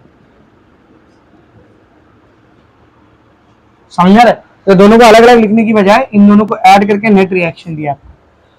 क्या देख? CD सॉलिड, ठीक है ना, 2 OH-, ठीक है, ये इससे कैंसिल हो गया। CD सॉलिड 2 OH- मिल करके क्या बना देख? CdOH twice plus 2 electron. तो ये ऑक्सीडेशन हाफ रिएक्शन है, जो कहां पर हो रही बेटा? एनोड पर। कैथोड पर कौन सी रिएक्शन होगी बोल? रिडक्शन। अब कैथोड पर है कौन? निकल ऑक्साइड। तो सबसे पहले निकल ऑक्साइड लिए, बाहर से पूरा इलेक्ट्रॉन एक्सटर्नल सर्किट से होकर के यहाँ पर आया, और सोल्यूशन में से क्या लिया बेटा मैंने? वाटर लिया। तो ये निकल, ये 2 OH, यहाँ से निकल OH ट्वाइस मिलेगा, और यहीं से 2 OH और बनेगा, और ये 2 इलेक्ट्रॉन की वजह से नेगेटिव चार्ज आएगा। रिएक्शन को डायरेक्ट एज इट इज याद रखो। समझ अच्छे से? 2 पानी ना बेटा इधर टोटल, कितना पानी है बोल? 2 पानी। 2 पानी मतलब 2 OH, 2 पानी मतलब 2 OH, और 2 H खाली, यही है ना 2 पानी मतलब H2O H2O। इधर देख, निकल ऑक्साइड के पास कितना ऑक्सीजन है? 2। तो इस 2 ऑक्सीजन का एक ऑक्सीजन इधर दे दे, एक ऑक्सीजन इधर दे, कितना OH बना देख? 4। 4 में से 2 यहाँ रखा हुआ है और 2 यहाँ रखा हुआ है। समझ में आ रहा है अच्छे से? Is it very much clear? Sorry, कहाँ गया? 2 यहाँ पर, 2 यहाँ पर। ये आपका हो गया कैथोड का रिएक्शन। नेट सेल रिएक्शन कैसे निकालोगे? दोनों को ऐड करके। कौन कौन कैंसिल हो रहा है देख? 2 इलेक्ट्रॉन कैंसिल, 2 OH- कैंसिल। क्या बचा? Cadmium NiO2 2H2O plus 2, sorry, cadmium NiO2 2H2O, ठीक है ना। यहाँ पर CdOH ट्वाइस NiOH ट्वाइस। जो भी प्रोडक्ट बन रहा है कौन से फॉर्म में बन रहा है देख? Solid form. ये सॉलिड पेस्ट की तरह बनता है, इसलिए ड्राई सेल है। और जब वापस से करंट दोगे तो यही सब रिएक्शन क्या होने लगी? वो उल्टा होने, रिवर्स होने लगी। जो सेल का पोटेंशियल यहाँ पर जनरेट होता है, एक कैथोड एक एनोड की मदद से, कितना जनरेट होता है देख? 1.4 volt. Is it very much clear? इसको यूज कहां पर करते हैं, देखो आपको वहां पर दिया है, और इसकी भी लाइफ ना ड्राई सेल से लॉन्गर होती है, ड्राई सेल से ज्यादा चलती है, ठीक है ना। कहां पर यूज होता है, देखो पेज नंबर 112, निकल कैडमियम बैटरी, लास्ट पैराग्राफ, नीचे से तीसरी line, the cell has longer life than other dry cell, it can be use in electronic watches, जो इलेक्ट्रॉनिक डिजिटल वॉच होती है उसके अंदर यूज होता है, कैलकुलेटर में यूज होता है, फोटोग्राफिक इक्विपमेंट कैमरा वगैरह के अंदर यूज होता है। समझा अच्छे से? बस खत्म हो गया, इतना ही पढ़ना है निकल कैडमियम बैटरी के बारे में। सही है ना, सॉर्टेड है। खाली आप एनोड कैथोड का नाम याद रखो, रिएक्शन याद रखो, बस ज्यादा कुछ याद रखने की जरूरत भी नहीं। Thank you. समझे, ज्यादा याद नहीं रखना है। एनोड कैथोड का नाम, रिएक्शन, कितना वोल्टेज बनाता है, यूज, खत्म। नेक्स्ट कौन सी बैटरी है, मर्क्यूरी बैटरी। अब आपकी टेक्स्ट बुक में उसने इसको सेकेंडरी बैटरी लिखा है, पता नहीं क्यों, but mercury battery is a primary cell. आपने कभी देखे घड़ी के अंदर जो चिपटी वाली सेल लगती है, उसको रिचार्ज होते हुए देखे होगा? कभी नहीं, वो यूज होने के बाद फेंक ही दी जाती है, किसी काम की नहीं रहती। और उसने पता नहीं कि उधर सेकेंडरी लिखा है, ठीक है। किसी के टेक्स्ट बुक में लिखा है क्या प्राइमरी? देख, सबके टेक्स्ट बुक में सेकेंडरी लिखा है, छोड़ो जान दो। एक प्राइमरी सेल होता है, mercury battery is a primary cell. समझ आ रहा अच्छे से, ठीक है ना। ये भी कैसा सेल होता है, देख, ड्राई, मतलब यहाँ पे भी कोई लिक्विड कंपोनेंट नहीं है, सब सॉलिड या तो पेस्ट मौजूद है। समझ आ रहा अच्छे से। अब आपको याद रखना है एनोड कौन है, कैथोड कौन है, इलेक्ट्रोलाइट कौन है, ठीक है। एनोड कौन है बेटा, यहाँ पर देख, zinc amalgamated with mercury. Amalgam याद है, मैंने आपको समझाया था, किसी भी मेटल को मर्क्यूरी के साथ जब कंबाइन करते हैं तो अमलगम बनता है। तो यहाँ पर मैंने जिंक और मर्क्यूरी को कंबाइन करके क्या बनाया, अमलगम बनाया। तो वही लिखा हुआ है, जिंक अमलगमेटेड विथ मर्क्यूरी। इसको ऐसा लिखते देख, Zn ब्रैकेट में मर्क्यूरी, ये आपका एनोड का काम करेगा। कैथोड कौन है बेटा, कैथोड कौन है, देख, paste of mercury and carbon. Mercury और कार्बन का पेस्ट मिलाते हैं तो वो कैथोड बनता है। और इसमें भी मर्क्यूरी ऑक्सीजन के साथ होती है, मर्क्यूरिक ऑक्साइड होता है, HgO होता है कैथोड में। समझ में आ रहा है। इलेक्ट्रोलाइट कौन है बेटा, इधर KOH and Zn oxide, zinc oxide का पेस्ट, ये आपका इलेक्ट्रोलाइट। ये तीनों एज इट इज याद रखना है, एनोड कौन है, कैथोड कौन है, इलेक्ट्रोलाइट कौन है। कंस्ट्रक्शन थोड़ा बहुत इसका भी ड्राई सेल की तरह मिलता जुलता रहता है। वो जो आप चिपटा सा देखते हो गोल, ऐसा समझो कटोरी है, ये पूरी जिंक की बनी है। किसकी बनी है, जिंक। उसके ऊपर मर्क्यूरी का लेयर चढ़ा हुआ है। किसका लेयर चढ़ा हुआ है, मर्क्यूरी का। तो जिंक और मर्क्यूरी मिक्स होकर के अमलगम बनाई। तो उसके बाद एक पोरस पेपर रहेगा, सेपरेटर। फिर उसके बाद बीच में भरा हुआ रहेगा KOH और ZnO का पेस्ट। और फिर उसके बाद अंदर भरा हुआ रहेगा मर्क्यूरी, किसके ऊपर, कार्बन के ऊपर। और फिर ऊपर से ऐसा प्लेट, ऐसा चिपटा सेल बन के तैयार होता है। समझ आ रहा अच्छे से। और इसका कंस्ट्रक्शन और डायग्राम आपको देखना नहीं है, खाली रिएक्शन देखनी। तो रिएक्शन देखनी, ऑक्सीडेशन हाफ रिएक्शन कहां पर होगी, ये एनोड पर। कौन है बेटा एनोड में, देख, जिंक अमलगम है मर्क्यूरी के साथ, तो ZnHg। सोल्यूशन किसका था, KOH का। तो यहां से कौन आएगा, OH माइनस। तो ये OH माइनस के साथ मिला, जिंक ऑक्साइड अलग हो गया, सही है, जिंक ऑक्साइड अलग हो गया। और फिर यही OH में से H2O बना और 2 इलेक्ट्रॉन अलग। अब ये भी ना नेट रिएक्शन है, ये भी 2-3 स्टेप में होता है। नेट रिएक्शन आपको दिया, डायरेक्ट नेट रिएक्शन याद रखो। इधर 2H2 है ना, 2OH माइनस है ना, 2OH माइनस मतलब 2 हाइड्रोजन 2 ऑक्सीजन। अब ये 2 हाइड्रोजन 2 ऑक्सीजन में से एक ऑक्सीजन इधर चला गया, तो 2 हाइड्रोजन 1 ऑक्सीजन बचा, वो आपस में मिलकर क्या बना लिया, H2O। और ये 2 नेगेटिव चार्ज हट के क्या बन गया, 2 इलेक्ट्रॉन। ऐसा याद रखो, समझा। ये हुई आपकी ऑक्सीडेशन रिएक्शन। अब किसकी बारी, reduction of reaction at cathode. तो कैथोड पर कौन मौजूद है, मर्क्यूरी का पेस्ट है, वो भी मर्क्यूरी ऑक्साइड का HgO, HgO। ये किसके साथ रिएक्ट करेगा, सोल्यूशन में मौजूद वाटर के साथ, और एक्सटर्नल सर्किट से जो इलेक्ट्रॉन आएगा कैथोड पर उसके साथ। ये आपस में मिलकर क्या बनाएगा, देख, मर्क्यूरी अलग हो जाएगा इसमें से, ये H2O और ये O। तो ये H2O मतलब 2 हाइड्रोजन 1 ऑक्सीजन, और ये 1 ऑक्सीजन, तो 2 हाइड्रोजन 2 ऑक्सीजन मिलकर क्या बनाएगा, 2OH। और ये 2 इलेक्ट्रॉन कैसे, माइनस चार्ज, ठीक है। तो ये कैथोड एनोड की रिएक्शन, वो कैथोड की रिएक्शन, दोनों को ऐड कर देंगे, नेट सेल रिएक्शन है। कौन कैंसिल होगा, देख इधर, ये 2OH माइनस, ये 2OH माइनस कैंसिल, ये 2 इलेक्ट्रॉन, और यहाँ पर भी 2 इलेक्ट्रॉन कैंसिल। क्या बना, देख, ZnHg HgO, ठीक है ना। प्रोडक्ट साइड पर कौन आया, बोल, Zn और Hg। ये ZnO और ये Hg, ये H2O H2O भी कैंसिल हुआ है, समझ में आ रहा अच्छे से। तो ये हमने नेट सेल रिएक्शन लिख दी। ये तीनों रिएक्शन एज इट इज आपको याद रखना, समझ में आ रहा है। यहाँ पर पोटेंशियल कितना जनरेट होता है, 1.35। यूजेज देखो इसका। अच्छा, इसकी भी लाइफ ड्राई सेल से काफी ज्यादा होती है। आपने देखा है घड़ी का सेल देख कितने टाइम तक चलता है कि नहीं। देखो क्या दिया हुआ है, पेज नंबर 113, ऊपर का पैराग्राफ, ऊपर से तीसरी लाइन देखो, The mercury battery therefore provides more constant voltage of 1.35 volt than the Langlands dry cell. It also has considerably high capacity and longer life than the dry cell. The mercury dry cell find use in hearing aids.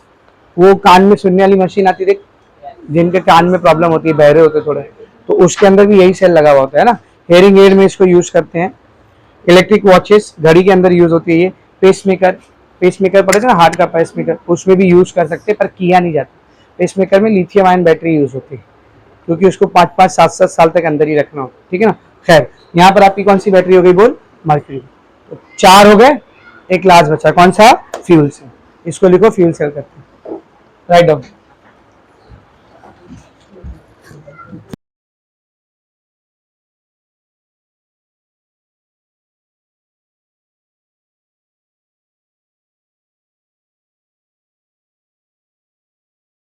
Fuel cell. Fuel cell किसको बोलते हैं? नाम ही बता रहा है, इसके अंदर हम लोग फ्यूल को यूज करते हैं. किसको यूज करते हैं? Fuel. Now what is fuel? Fuel कोई भी एक ऐसा केमिकल होता है बेटा, जिसका अगर आप कंबशन करोगे, क्या करोगे? कंबशन बोले तो ऑक्सीजन के साथ रिएक्ट कराना. ऑक्सीजन के साथ रिएक्ट करें, अब उस प्रोसेस में वो अपने आप जल जाता है, वो अलग बात है कि नहीं. कंबशन बिना ऑक्सीजन के कभी नहीं होता. ठीक है ना. तो फ्यूल एक ऐसा केमिकल होता है जिसको जब आप ऑक्सीजन के साथ रिएक्ट कराओगे तो उसमें से एनर्जी रिलीज होती है. क्या रिलीज होती है बोल? एनर्जी. अब आप कुछ ऐसे फ्यूल जो आप जानते हो ऑलरेडी, आपके घर में जो गैस सिलेंडर रखा हुआ है उसके अंदर मीथेन गैस भरी हुई. कौन सी गैस भरी है? मीथेन, है कि नहीं. That is also fuel. उसको जब आप ऑक्सीजन के प्रेजेंस में बर्न करते हो, जलाते हो मीथेन को, है कि नहीं, तो वो कार्बन डाइऑक्साइड और वाटर बनाती है और साथ साथ में एनर्जी रिलीज करती है, जिसको हम लोग थर्मल एनर्जी के तौर पर यूज करते हैं खाना बनाने के लिए. पेट्रोल डीजल के अंदर जो फ्यूल भरा हुआ है वो भी कंबशन करने पर हमको क्या देता है? एनर्जी देता है. तो बहुत सारे फ्यूल्स है जो हम लोग ऑलरेडी जानते हैं. हाइड्रोजन गैस भी एक फ्यूल है, उसका भी कंबशन करोगे तो एनर्जी रिलीज होती है. हाइड्रोजन गैस हो गया, मीथेन हो गया, मिथेनॉल हो गया, इथेनॉल हो गया, ये सारे ही क्या है बेटा? फ्यूल्स है. तो फ्यूल सेल किसको बोलते हैं? ये ऐसे गैल्वेनिक सेल है जिसमें हम लोग फ्यूल्स का इस्तेमाल करते हैं, उनका कंबशन कराते हैं और कंबशन की वजह से जो एनर्जी रिलीज होती है उसको कन्वर्ट करते हैं इलेक्ट्रिकल एनर्जी. इसमें कन्वर्ट करते हैं बोल? Electrical energy. तो फ्यूल्स का कंबशन करा करके हम लोग थर्मल एनर्जी के तौर पे भी यूज कर रहे हैं खाना बनाने में, मैकेनिकल एनर्जी के तौर पे भी यूज कर रहे हैं गाड़ी चलाने में, इलेक्ट्रिकल एनर्जी के तौर पर भी यूज कर रहे हैं इलेक्ट्रिसिटी बनाने के. समझ में आ रहा है अच्छे से? तो ऐसे तो बहुत सारे फ्यूल सेल पॉसिबल है. मीथेन का फ्यूल सेल, मिथेनॉल का फ्यूल सेल, इथेनॉल का फ्यूल सेल, है कि नहीं. लेकिन आपको सबसे बेसिक लेवल का फ्यूल सेल दिया है, क्या नाम है उसका? Hydrogen oxygen fuel cell. इसमें फ्यूल के तौर पर हम लोग किसको इस्तेमाल कर रहे हैं? हाइड्रोजन. और भाई जाहिर सी बात है, फ्यूल है तो कंबशन कराना पड़ेगा और कंबशन के लिए यू विल नीड ऑक्सीजन. तो हाइड्रोजन ऑक्सीजन फ्यूल सेल. समझा? बस ये एक ही फ्यूल सेल आपको पढ़ना है और कोई नहीं. मीथेन का, मिथेनॉल का, इथेनॉल का, ये सब नहीं पढ़ना, खाली एक पढ़ना. बहुत ही सिंपल लेवल का डायग्राम आपको दिया हुआ. क्या रहेगा फ्यूल सेल का कंस्ट्रक्शन? देखेंगे सब लोग. हाइड्रोजन ऑक्सीजन फ्यूल सेल का कंस्ट्रक्शन. सबसे पहले आपको एक कंटेनर दिख रहा है, हाँ या ना? दिखा. उसके अंदर 2 इलेक्ट्रोड रहेंगे, ये है वो दोनों इलेक्ट्रोड. ये दोनों इलेक्ट्रोड असल में किसके होते हैं बोल? Carbon rods. और इसमें थोड़ा बहुत हम लोग प्लैटिनियम मेटल भी यूज करते हैं, फाइनली पाउडर्ड प्लैटिनियम को डालते हैं. It act as a catalyst. ये रिएक्शन के लिए कैटलिस्ट के तौर पर एक्ट करते हैं. किसके तौर पर? कैटलिस्ट. समझते हैं ना? It will fast the reaction, reaction का रेट ऑफ रिएक्शन बढ़ा देगा. तो ये जो दोनों ग्रेफाइट की या सॉरी कार्बन की रॉड्स है, these are acting as your anode and cathode. ठीक है ना. और दोनों के ऊपर हमने क्या लगाया? प्लैटिनियम. यानी एनोड कैथोड सेम ही. इधर ये अपना एनोड है नेगेटिव में और ये अपना कैथोड है पॉजिटिव इलेक्ट्रोड. इसमें 2 इनलेट और एक आउटलेट होता है. इनलेट जहां से कोई चीज अंदर आएगी, आउटलेट जहां से कोई चीज निकल के बाहर जाएगी. तो ये दोनों इनलेट है. एनोड की साइड का जो इनलेट है वहां से कौन अंदर आता है? हाइड्रोजन गैस, जो कि यहाँ पर अपना फ्यूल है. और कैथोड की साइड का जो इनलेट है यहाँ से कौन अंदर आता है? ऑक्सीजन गैस, जो कि कंबशन के लिए आ रहा है. और जो आउटलेट है यहाँ से बाय प्रोडक्ट जाएगा. यहाँ पर बाय प्रोडक्ट बनता है H2, अभी देखेंगे हम लोग, वो यहाँ से बाहर निकलेगा, पानी, H2O लिक्विड. समझ आ रहा है? सर इलेक्ट्रोलाइट का सोल्यूशन कौन सा यूज करते हैं? तो ये पूरा सोल्यूशन ही भरा हुआ. कौन सा सोल्यूशन है बोल? Aqueous solution of KOH. यानी KOH को पानी में मिलाकर इसमें ऐड करके रखा है. समझा अच्छे से? एकदम बेसिक लेवल का कंस्ट्रक्शन.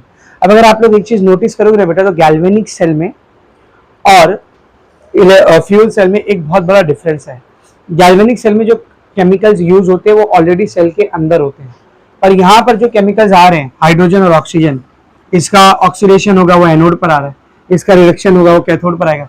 ये दोनों सेल के अंदर पहले से मौजूद नहीं है, इसको हम लोग कहीं ना कहीं बाहर से इसको दे रहे हैं. रिजर्वायर है कहीं ना कहीं, कहीं पे हाइड्रोजन का सिलेंडर रखा होगा, वहां से कंटिन्यू हाइड्रोजन आ रहा होगा, कहीं पर ऑक्सीजन, कहीं से ऑक्सीजन ले रहे हैं, है कि नहीं। तो जो हाइड्रोजन ऑक्सीजन यहाँ पर रिजर्वायर से आ रहे हैं, ये कंटिन्यू सप्लाई हो रहे हैं। तो ऐसा नहीं कि ये सेल कभी इसके अंदर के केमिकल खत्म हो गए, खराब हो गया फेंक दो, ऐसा कुछ है क्या? नहीं, इसमें कंटिन्यूअसली सप्लाई देते रहो, ये सेल को आप कंटिन्यूअसली यूज कर सकते हो, कोई मसला ही नहीं। तो it is not easily discarded, ये जल्दी खराब नहीं होते, क्योंकि इसके अंदर जो केमिकल यूज हो रहे हैं वो अंदर नहीं है, वो हम लोग बाहर रिजर्वायर से सप्लाई कर रहे हैं। तो जब तक उसको सप्लाई करते रहोगे तब तक ये सेल आपका काम करता है। सप्लाई रोक दोगे, सेल काम करना बंद, फिर भी फेंकने की जरूरत नहीं, वापस से सप्लाई दे दो, वापस से सेल काम करना चालू करे। तो ये एक बहुत बड़ा एडवांटेज है फ्यूल सेल का as compare to normal galvanic cell. सबको समझ में आ रहा है अच्छे से, ठीक है ना। आगे देखते बेटा, ये पूरा हो गया इसका कंस्ट्रक्शन और डायग्राम खत्म। कंस्ट्रक्शन पूछा तो इतना ही लिखना है और यही डायग्राम बना दो। कितना वोल्टेज बना के देता आपने को? ये 1. एक इलेक्ट्रोड यूज करोगे तो 1.23 वोल्ट। ज्यादा वोल्टेज बनाना है, ज्यादा इलेक्ट्रोड। इतने बड़े बड़े भी बनते हैं फ्यूल सेल, ये रूम के जितने बड़े बड़े भी बनते हैं फ्यूल सेल, जो स्पेस क्राफ्ट में यूज होते हैं, जहाँ एस्ट्रोनॉट वगैरह रहते हैं स्पेस स्टेशन में, वहां पे भी फ्यूल सेल यूज होता है, सोलार सेल यूज होता है, फ्यूल सेल यूज होता है। तो छोटे से लेके बड़ा तक भी आप फ्यूल सेल बना सकते, डिपेंड कर आपका क्या एप्लीकेशन है उसको। समझ में आ रहा है? रिएक्शन देखते, बहुत ही सिंपल रिएक्शन है। पहले देखते हैं oxidation reaction at anode. Anode पर ऑक्सीडेशन, ऑक्सीडेशन किसका होने वाला है? हाइड्रोजन गैस का। तो हाइड्रोजन गैस यहाँ पर ऑक्सीडाइज होगी। ऑक्सीडाइज मतलब लॉस ऑफ इलेक्ट्रॉन। तो ये हाइड्रोजन गैस आई, कितनी हाइड्रोजन गैस लिया मैंने? देख 2। सोल्यूशन किसका है? KOH। यहाँ से कौन सा N फ्री होगा? OH minus. तो हाइड्रोजन गैस OH माइनस, ये दोनों आपस में रिएक्ट करके क्या बनाते थे? 4 H2O और 4 इलेक्ट्रॉन अलग। कैसे हो गई सर ये रिएक्शन? बहुत ही सिंपल है, सब लोग ध्यान से देख। कितनी हाइड्रोजन गैस है रे? 2। तो 2 हाइड्रोजन गैस मतलब कितना H? 4H। OH माइनस को देख, OH माइनस में, OH माइनस को भी मैंने कितना लिया बेटा? 4। तो 4 ऑक्सीजन है उधर, 4 ऑक्सीजन है और 4 हाइड्रोजन है, यही ना 4 OH माइनस बोले तो नेगेटिव चार्ज, यानी यहाँ पर चार्ज 4 क्या है बेटा? इलेक्ट्रॉन है। नेगेटिव चार्ज मतलब 4 इलेक्ट्रॉन। तो ये 4 इलेक्ट्रॉन को हटा दो, चारों नेगेटिव चार्ज हट गया। ये देख 4H2, तो इधर 4H2O 4 इलेक्ट्रॉन। इजी, समझा अच्छे से? ये हो गया आपका ऑक्सीडेशन ऑफ हाइड्रोजन। ये क्या हो गया बोल? Oxidation of hydrogen. By product क्या बना इधर? H2O। ठीक है, नेक्स्ट देखते क्या बेटा? Reduction at cathode. तो कैथोड पर हम लोग कौन सी गैस को छोड़ रहे बता? ऑक्सीजन को। तो यहाँ पर ऑक्सीजन आएगी कैथोड पे, और कैथोड पर आ रही है मतलब उसका रिडक्शन होने वाला। तो कैथोड के ऊपर ऑक्सीजन का रिडक्शन होता है, reduction of oxygen. Oxygen gas is getting reduce. कैसे? ध्यान से देखो, ये O2 गैस है, यहाँ से सोल्यूशन कैसा है? एक्वियस, मतलब अंदर क्या मौजूद है? H2O। तो ये O2 गैस और H2O, और यहाँ जो एनोड से इलेक्ट्रॉन निकला एक्सटर्नल सर्किट में करंट बन के कहाँ पर आएगा? कैथोड पर आएगा। तो ये कैथोड पे आया हुआ इलेक्ट्रॉन, ये 4 इलेक्ट्रॉन यहाँ पर आ गए। तो O2 गैस, 2 H2O, 4 इलेक्ट्रॉन, ये आपस में मिलकर क्या बनाता है? 4 OH माइनस, जो इधर यूज होता है। मतलब जो इस रिएक्शन में यूज हो रहा है वो इधर बन जा रहा है। समझ में आ रहा है अच्छे से? अभी कैसे बना है सर? सब लोग ध्यान से देख। 2 ऑक्सीजन है मेरे पास, कितना ऑक्सीजन है बोल? 2। वाटर कितना है रे? 2 है। तो 2 वाटर मतलब 4 हाइड्रोजन और 2 ऑक्सीजन। देखिए 2 वाटर है ना, 4 हाइड्रोजन 2 ऑक्सीजन, और यहाँ पे 2 ऑक्सीजन, और नेगेटिव चार्ज के लिए इलेक्ट्रॉन लगेगा। तो टोटल कितने इलेक्ट्रॉन है मेरे पास बोल? 4 इलेक्ट्रॉन है ना। तो इधर देख, OH minus, OH minus, OH minus, OH minus, कितना रे? 4। तो आपकी रिडक्शन रिएक्शन। एनोड पर हाइड्रोजन का ऑक्सीडेशन हो रहा है, कैथोड पर ऑक्सीजन का रिडक्शन हो रहा है। नेक्स्ट सेल रिएक्शन निकालते हैं, क्या क्या कटेगा? पहले तो 4 इलेक्ट्रॉन से 4 इलेक्ट्रॉन, ये 4 OH माइनस से 4 OH माइनस, ये 4 H2O से 2 H2O कटेगा, इधर खाली 2 बचेगा। तो रिएक्शन क्या आएगी? 2H2 plus O2 giving 2H2O। खत्म ये reaction. This is the combustion reaction of hydrogen. ये क्या बेटा? हाइड्रोजन की, मैंने बताया ना कंबशन रिएक्शन में 2 चीजें बनती है, कार्बन डाइऑक्साइड और वाटर। लेकिन ये जो फ्यूल आपने लिया वो कार्बन वाला है क्या? नहीं। तो ये खाली क्या बनाएगा? वाटर। तो ये कंबशन रिएक्शन हुई, और इसी प्रोसेस में इलेक्ट्रॉन बाहर गया, मतलब अपने को पोटेंशियल जनरेट करके मिला कितना? 1.23 वोल्ट। तो 3 रिएक्शंस आपको याद रखना। अच्छा, इधर बाय प्रोडक्ट क्या बनाए देख, इतना सेफ केमिकल। तो fuel cells are very safe, they are zero polluting cells. यहाँ से पोल्यूशन कितना हो रहा है बोल? 0 पोल्यूशन, क्योंकि जो बाय प्रोडक्ट बन रहा है वो कितना सेफ है देख, H2O है, कुछ नुकसान ही नहीं है उसका। तो इनसे पोल्यूशन बिल्कुल भी नहीं होता है, तो इसीलिए इनको एक फ्यूचर ऑप्शन के तौर पर देखा जाता है। समझ में आ रहा है अच्छे से?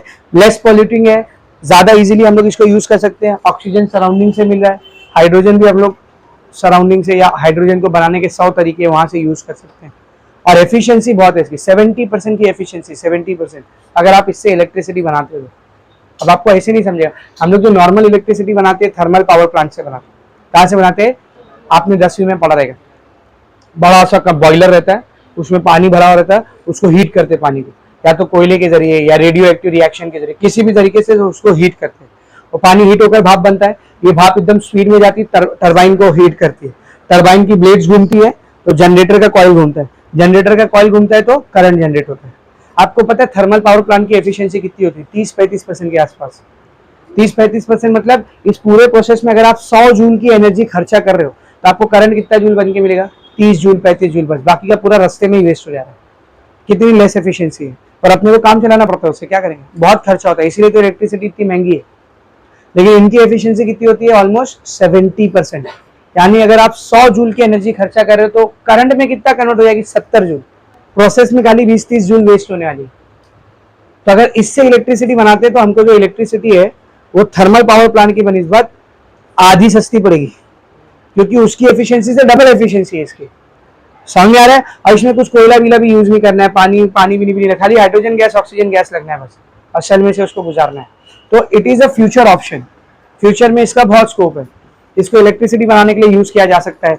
आजकल तो फ्यूल सेल का इस्तेमाल ऑटोमोबाइल के ऊपर भी एक्सपेरिमेंटली किया जा रहा है, कार और बाइक्स भी ऐसी बनाने की ट्राई की जा रही है जो फ्यूल सेल पर चले, और अभी एक्सपेरिमेंटल उसमें है, फेज में, अभी मार्केट में नहीं है। पता चला घर पे जाके ढूंढ रहे which car is having fuel cell, नहीं। हाँ, अभी जैसे इलेक्ट्रिक कार आ गई है मार्केट में, इलेक्ट्रिक बाइक आ गई मार्केट में, इंडिया में सड़कों पर दौड़ने लगी, आपको अपने घर के आसपास दिख जाएगी इलेक्ट्रिक बाइक। देखो ओला वाला बना रहा है, ईथर वाला बना रहा है, बजाज वाला चेतक निकाल चुका है, 10 कंपनियां बना चुकी है उसको।